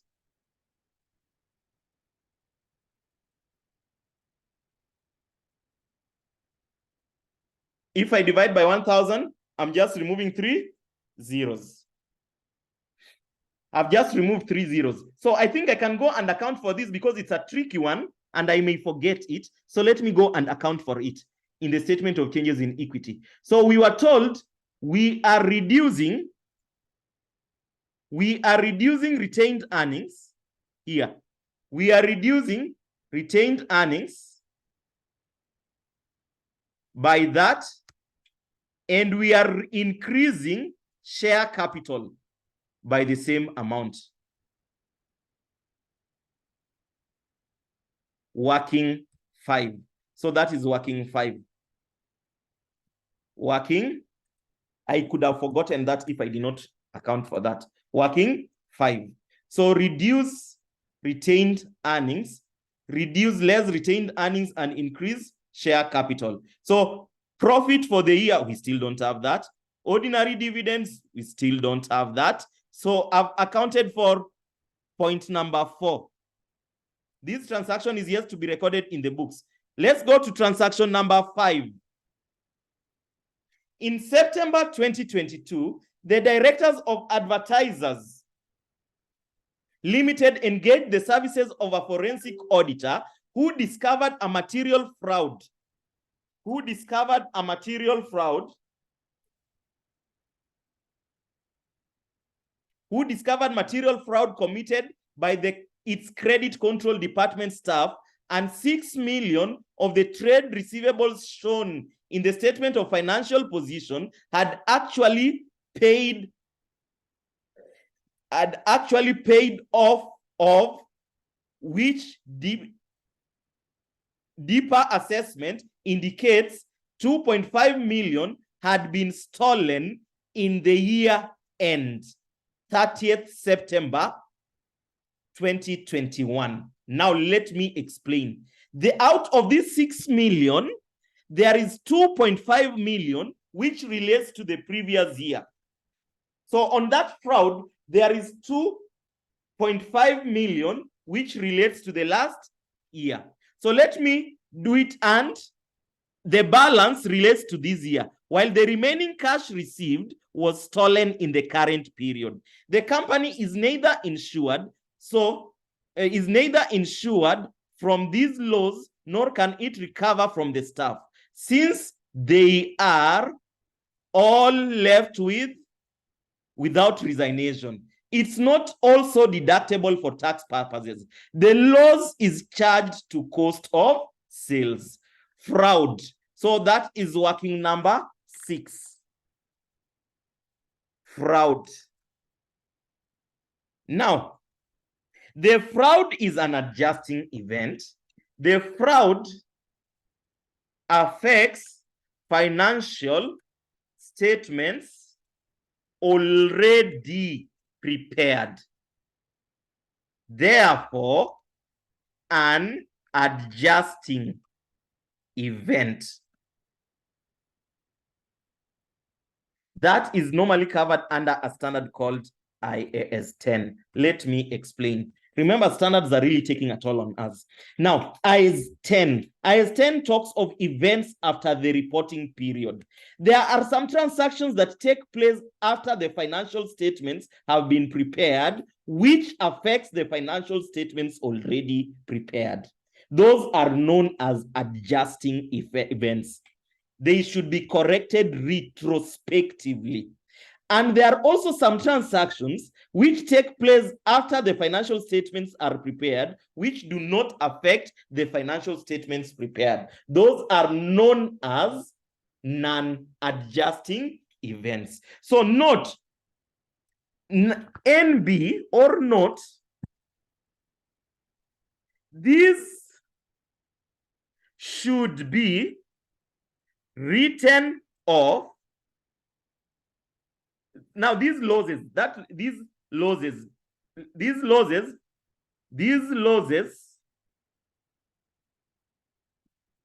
as a result of fraud should be written off, since it's unrecoverable. We have been told they cannot be recoverable. However, shared between current year and previous year. So the loss should be shared between current year and previous year. So for previous year,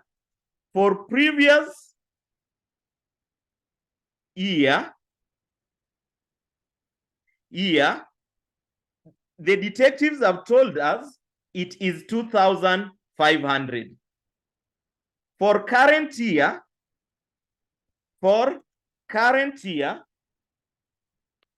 it is the balance. 6,000 minus the 2,500, which is the balance.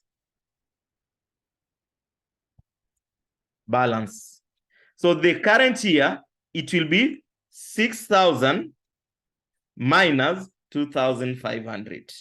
So it's 3,500.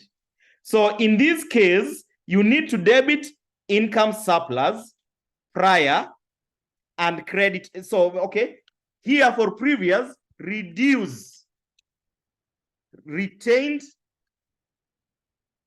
earnings brought forward, and for current year, let me see. These laws, you reduce retained earnings brought forward. That is true. And for the current year, P and L. So for the current year, reduce profit and loss. But you have been told to account for it where? That fraud. It's not deductible. The loss is charged to cost of sales. Reduce profit and loss under cost of sales. So in other words, add to cost of sales.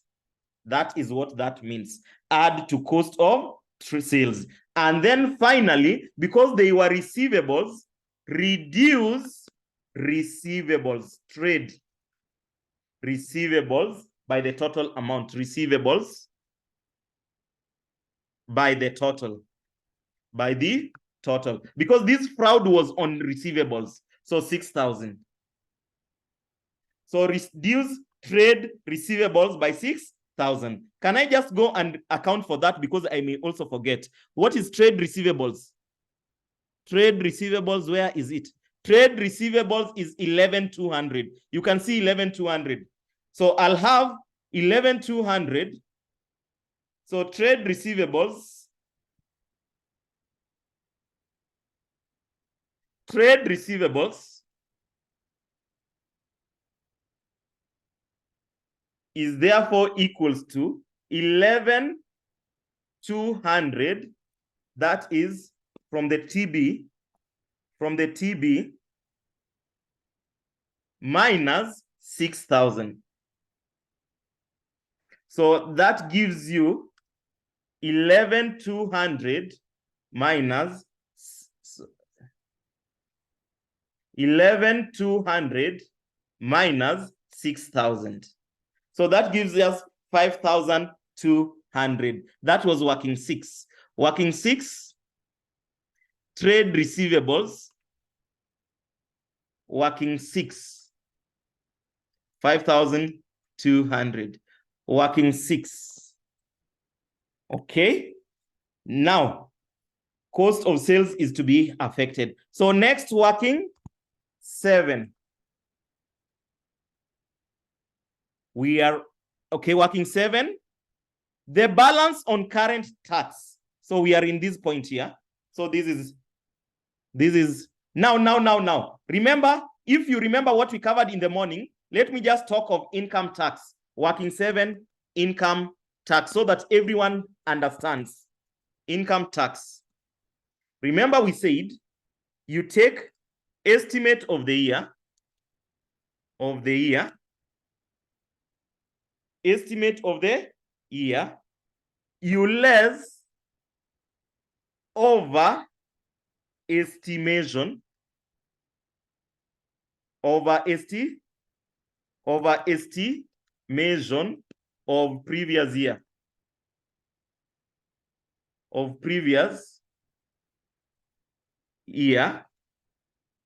If it is over, if it is under, we less. So let's read it.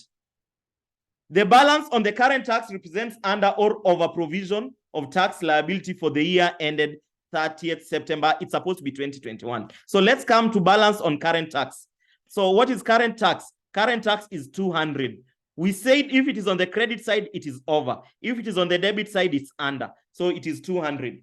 So this is 200, what we will less, because it is on the debit credit side, because it is on the credit side of trial balance.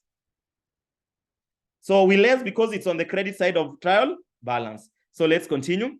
So the balance on the current tax, okay. The directors have estimated the provision for income tax for the year ended 30th September 2022 to be 3.2 million. So estimate of the year, the directors have estimated it to be 3.2 million. So this gives you current tax. Current tax. So current tax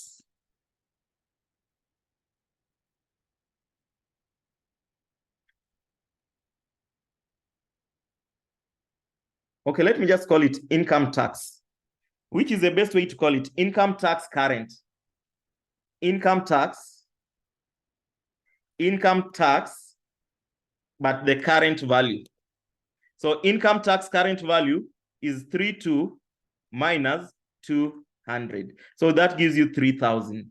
And then now you check if there is deferred tax. So I'll account for deferred tax. Deferred tax.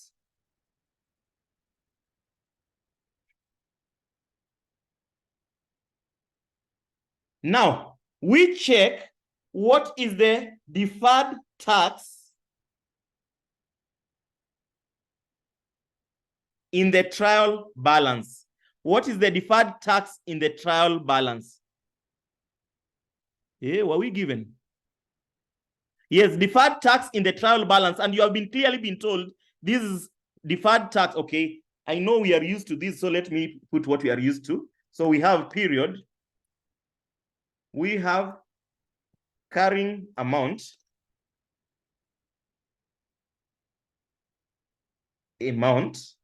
We have tax base. We have difference. And then we have deferred tax. If you recall that in the morning, deferred tax. Now, beginning of the period, beginning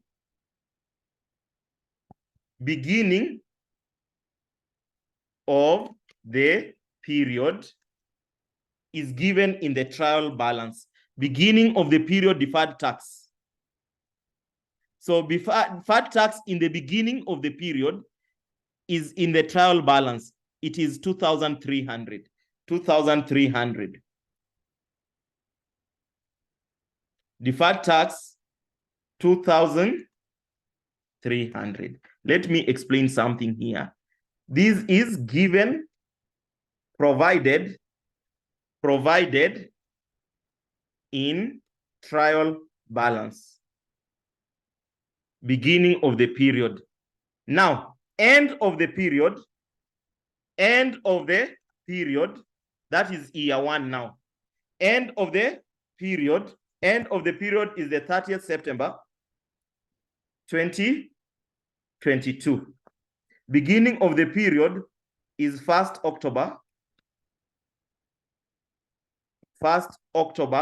2021. Okay?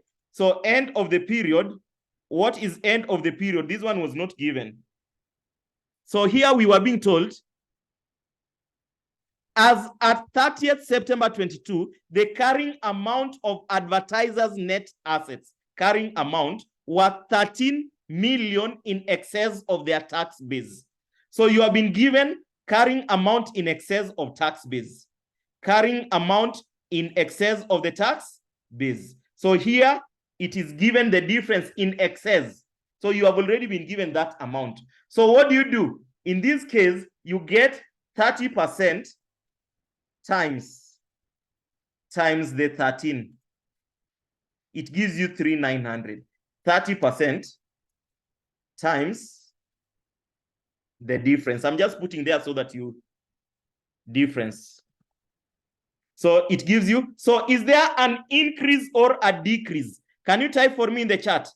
Is it an increase or a decrease?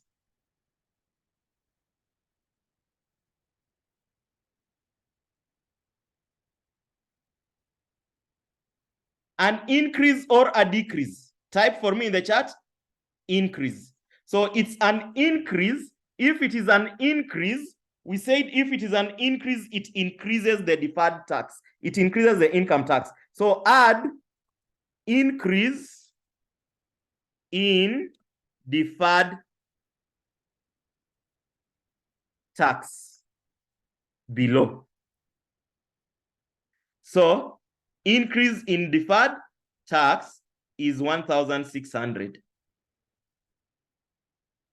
So increase. So what is the total income tax? Income tax is equals to 3,000 plus 1,600. So it gives you 4,600. 4,600. And this is what goes to P and L. P and L. So let me pick it lest we forget. Working 7. Working 7 P and L. Working 7. Working 7 P and L. So working 7 is how much? Working 7, 4,600. But there is also in the balance sheet, there is a current tax and there is deferred tax. So let's start with current tax. The amount that goes to the balance sheet is estimate of the year. Estimate of the year. Estimate. I'm just putting that, but I'm not allowed to do that. Estimate of the year. Again, it is working 7. Working 7. So what is our estimate of the year, which is working 7? Estimate of the year, which is working 7, is estimate of the year. Did we have it? 3,200. Now, deferred tax. Deferred tax becomes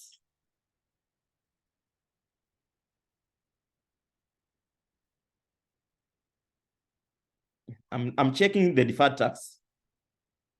The deferred tax becomes this 3,900. 3,900. Deferred tax is this 3,900. This is the amount of deferred tax in the end of the year. Deferred tax. Working 7 again. Working 7. So working 7 is 3,900. By the time I finish workings, I would finish also the preparation of financial statements. Working 8. Working 8. Now, working 8, we are being told during the year,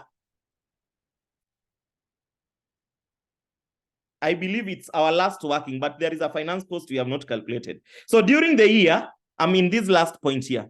During the year, Advertisers Limited sued for failure to advertise, was sued for failure to advertise a product of BLM Manufacturers Limited as per the signed contract. However, this was due to a delay in the production process at the factory of BLM. The case is currently outstanding, but it is expected to be settled in a few days after the year end. Advertisers Limited discussion with its lawyers indicated that the case is a bit fragile and therefore difficult to determine the outcome, as it can go either way, and that such cases have got no prestated estimated amount since they depend on gravity of the issue. So here, it is what we call a contingent liability. Contingent liability, I will explain. Contingent liability. Let me explain in a way. This is always IAS 37. Now, let me explain in a way everyone can understand. Advertisers, their work is to advertise. Now, advertisers, they were supposed to be advertising for somebody who now sued them, took them to court for compensation. The case is in the court, and there is a chance that the advertisers may be asked to compensate that company who took them in court. So because there is a chance of compensation, a chance of liability, we are still not sure if we will be asked to compensate or not. So therefore, it is contingent. A contingent liability is a liability that depends on some future event, like outcome of a court case. We should only recognize contingent liability if it is either virtually certain, we are certain we have lost the case, or there is a high probability that we will lose the case. If those two are not met, we should disclose by note. We should not account for it so long as there is a chance. Here, let me read this. Advertisers Limited discussion with its lawyers indicated that the case is a bit fragile and therefore difficult to determine the outcome, as it can go either way, and that such cases have got no pre-stated estimated amount since they depend on gravity of the issues. So the value, the cost of the liability can not be estimated and therefore disclosed as a note to the financial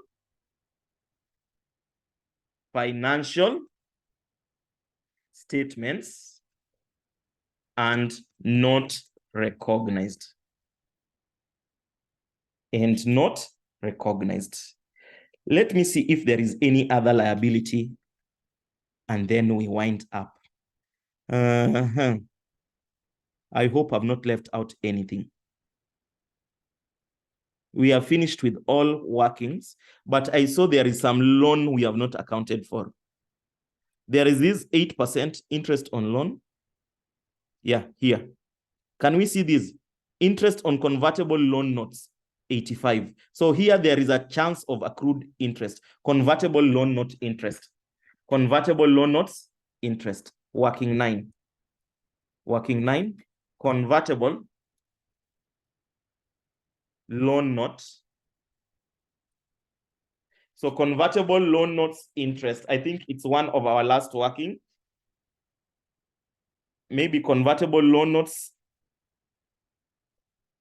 The convertible loan notes is the one that so it's 5% convertible loan notes. So what is the finance cost payable? Finance cost payable is 5% times the amount of the loan. Just the same way we did preference shares, times the amount of the loan. Convertible, the amount is 18,400. 18,400. 18,400. So this gives you 5% times 18,400. However difficult a question is, never give up on it. So 920. Now you less finance cost paid. Finance cost paid. It's in the trial balance, in the TB. What is the finance cost paid in the TB? On the convertible. Convertible finance cost.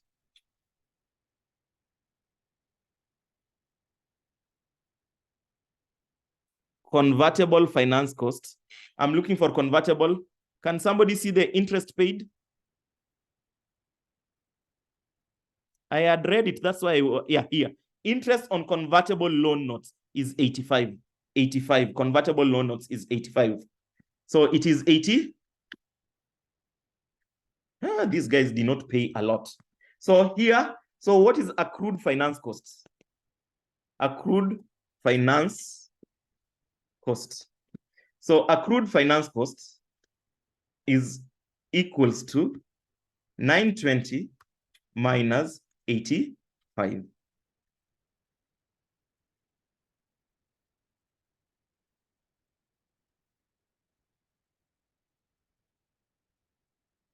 835.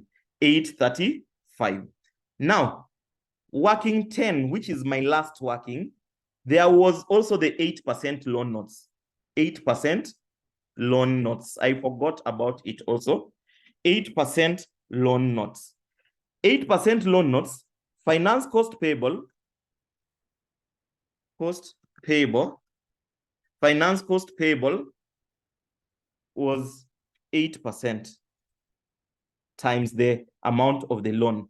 8% loan notes, 8% loan notes times 2,500. So times 2,500. So this gives you 8% times 2,500. And then we less what was paid. Less finance cost paid.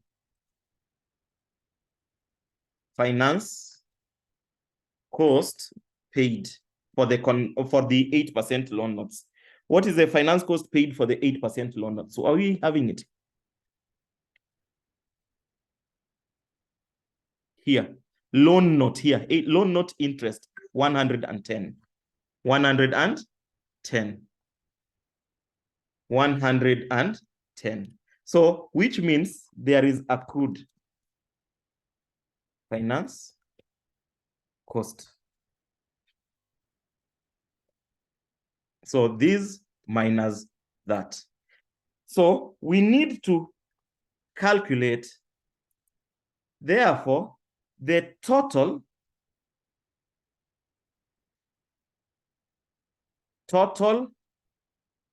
of finance cost payable and accrued finance charge. Now, let's look at the total. So let's start with accrued. We start with total finance cost. So I'll call it A. Total finance cost payable. Total finance cost payable. There is the preference dividends.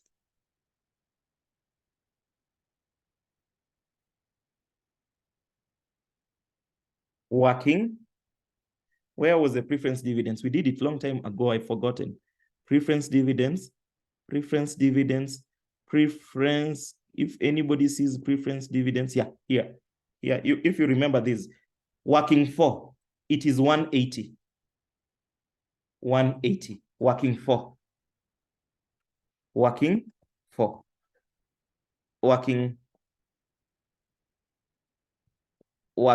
for,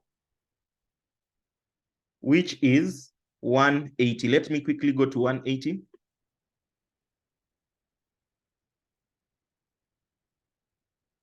180. Next, that is preference dividends. There is a loan notes, convertible loan notes, convertible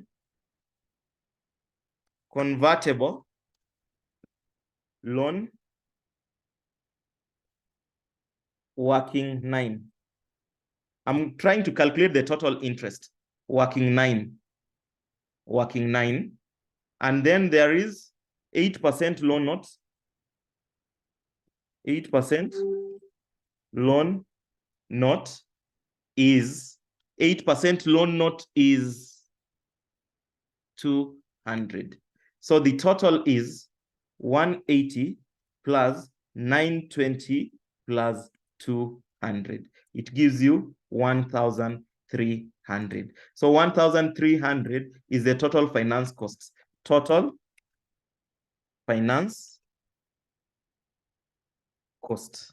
So where do we take the total finance cost working 11A in the income statement? Working 11A in the income statement where there is finance cost.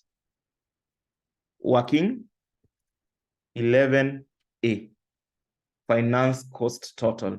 Working 11A, finance cost total. I just hope everything will balance. Okay, finance cost. Next we have B, which is very, very last, accrued, total accrued finance costs. Finance costs, which goes to the balance sheet as a current liability. So let me copy this. Remember, this was working 10. Working 10. Okay. Let me copy the same values. Copy. And I paste there to give us total accrued finance cost.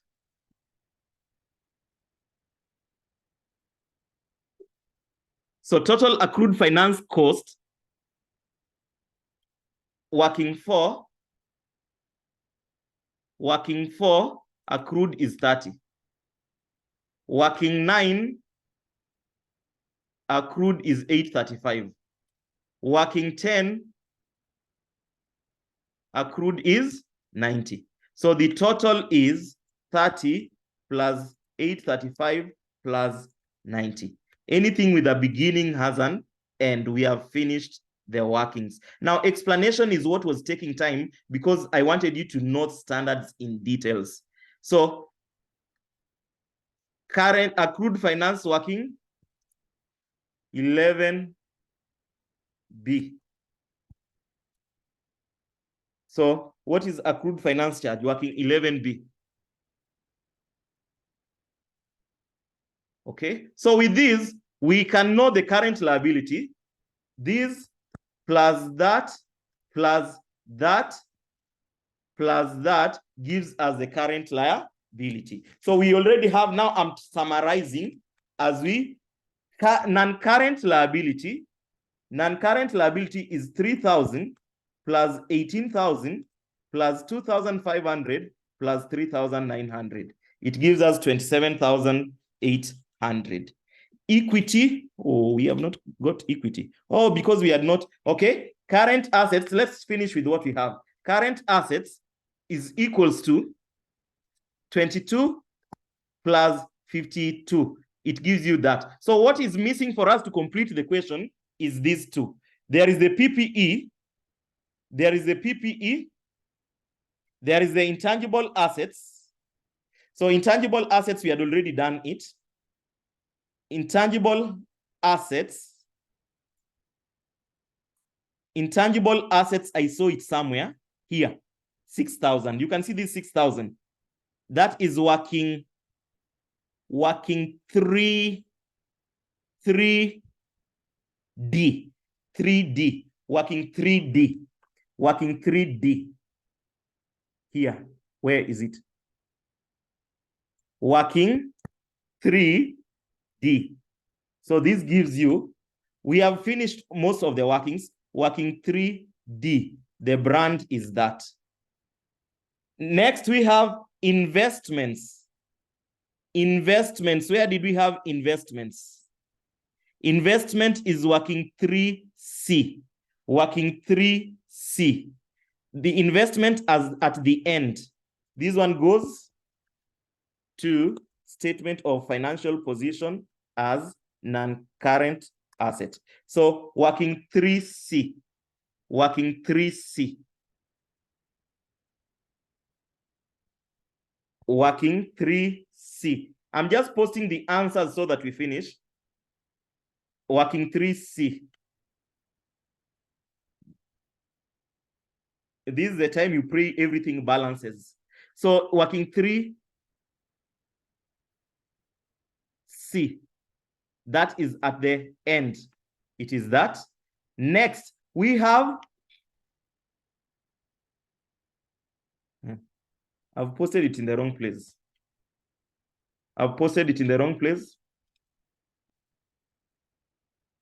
Working 3C. So working 3C,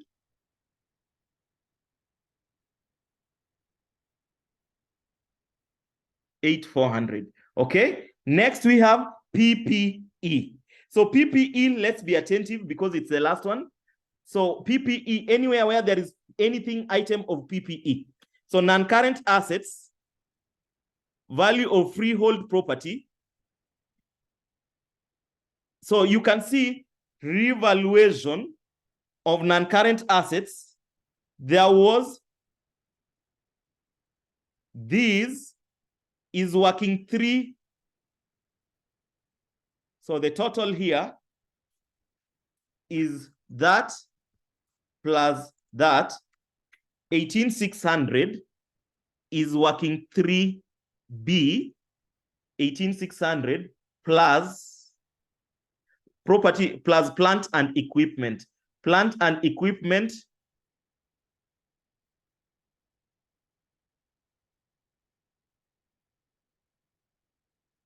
there is something not right. Okay, it's right. So here we have, apart from the brand, okay, I've understood it. So we have, there is calculations to be done there. Just look at what I'm doing. Working 3C, working 3B is 18,600. 18,600 is working 3B.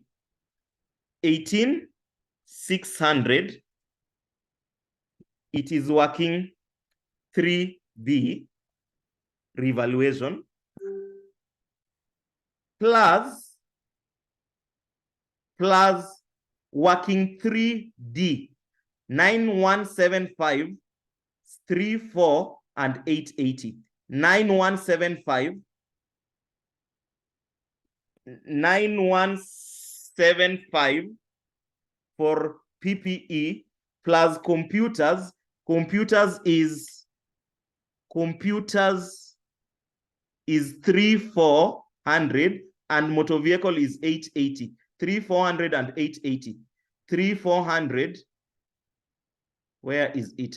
3,400 plus 880. That is working 3C.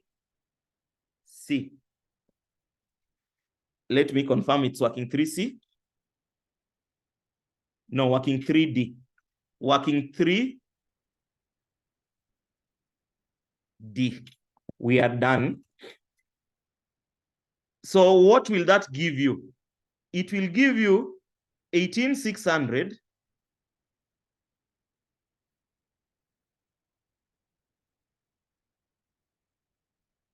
18,600 plus 9175 plus 3,400 plus 880.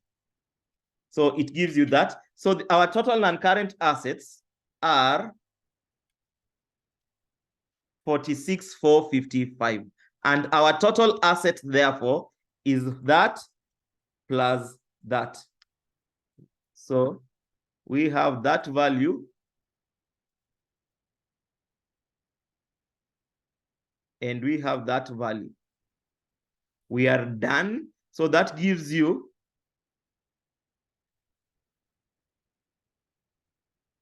total assets of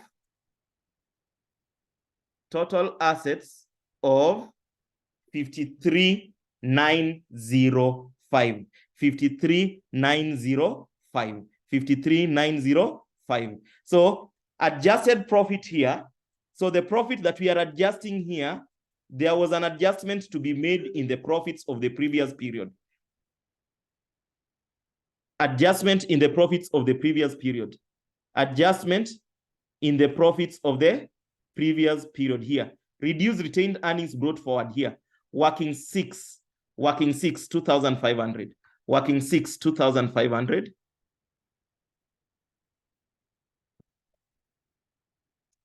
2,500. So here I put working 6. And share capital, profit for the year. Have I got everything? There are a number of workings we have.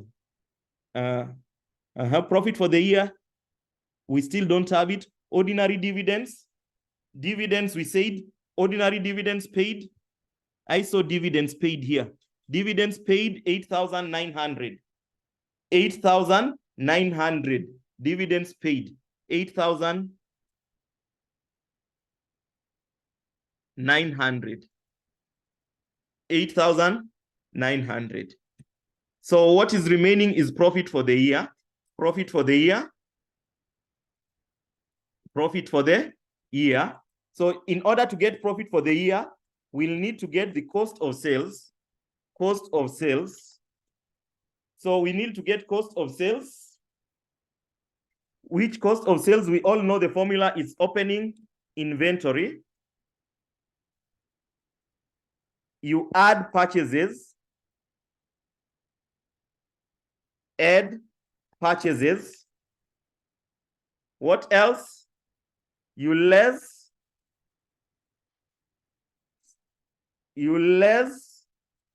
closing inventory. You less closing inventory. You add depreciation that we were told. Add depreciation.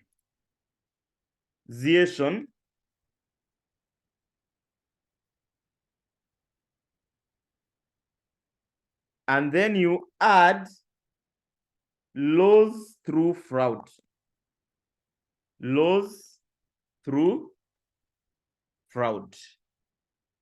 Loss through fraud. So what we have in this opening inventory in the trial balance is 3150. 3150. 3150. Purchases in the trial balance. Purchases in the trial balance 39,500. 39,500. We have closing inventory. Closing inventory, we had already calculated inventory.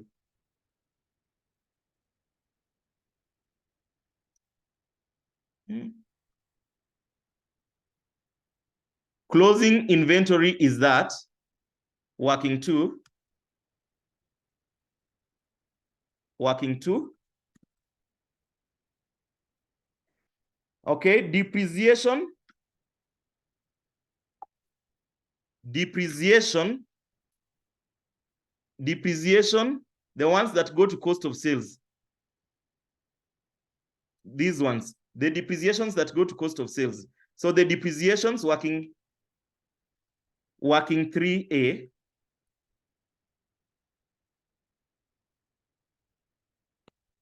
Working 3A.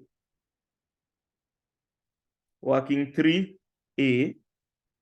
Let me just post the total. Working 3A.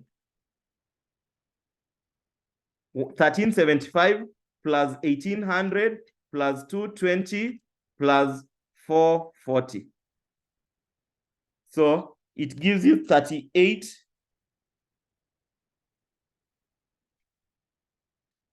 3835.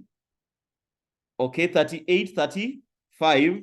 And then loss through fraud was 3,500. That one I remember because of the 2,500.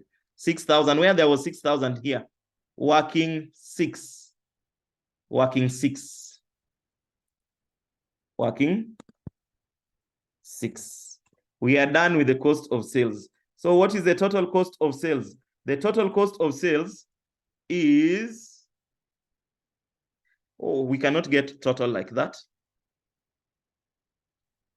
The total cost of sales is 3150 plus 39 minus 22 plus 38 plus 35. So it gives you 47. 47. 47.3. So cost of sales at the beginning. Cost of sales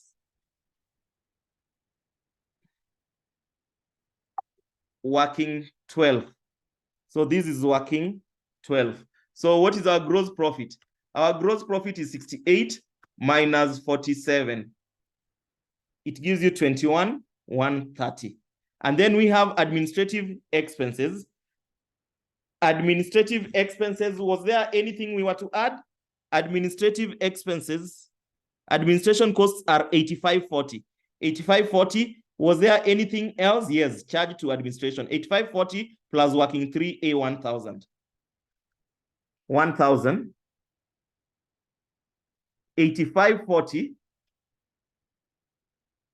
8540 plus 1000. Working 3A.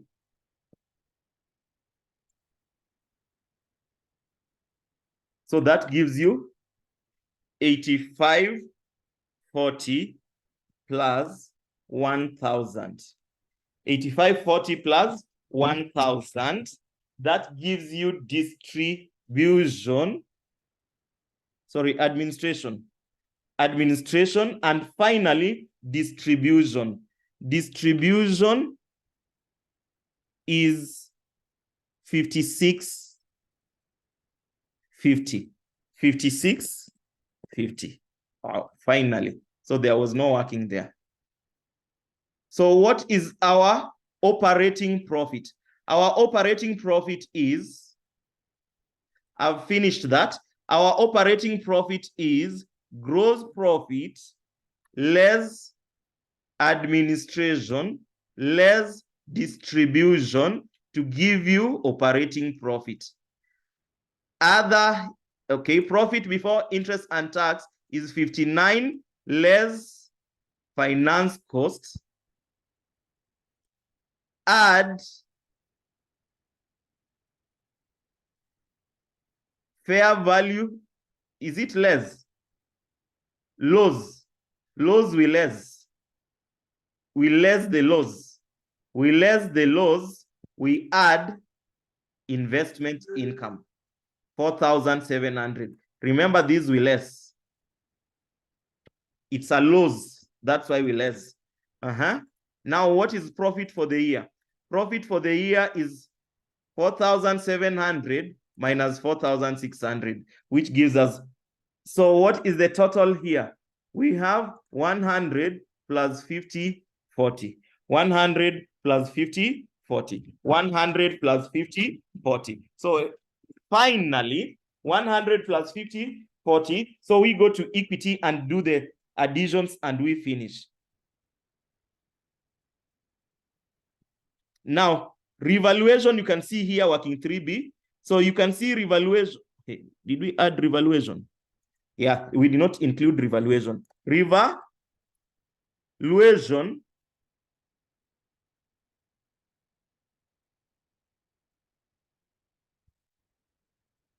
or we can just take this profit here and it accounts for revaluation.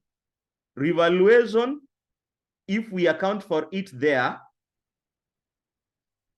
now please understand me, if you use this profit, you account for revaluation separately. But if you use this total, it is revaluation is already accounted for it.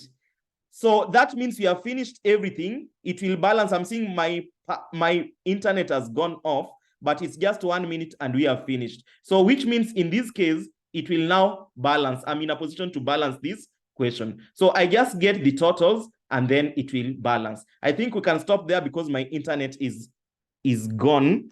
And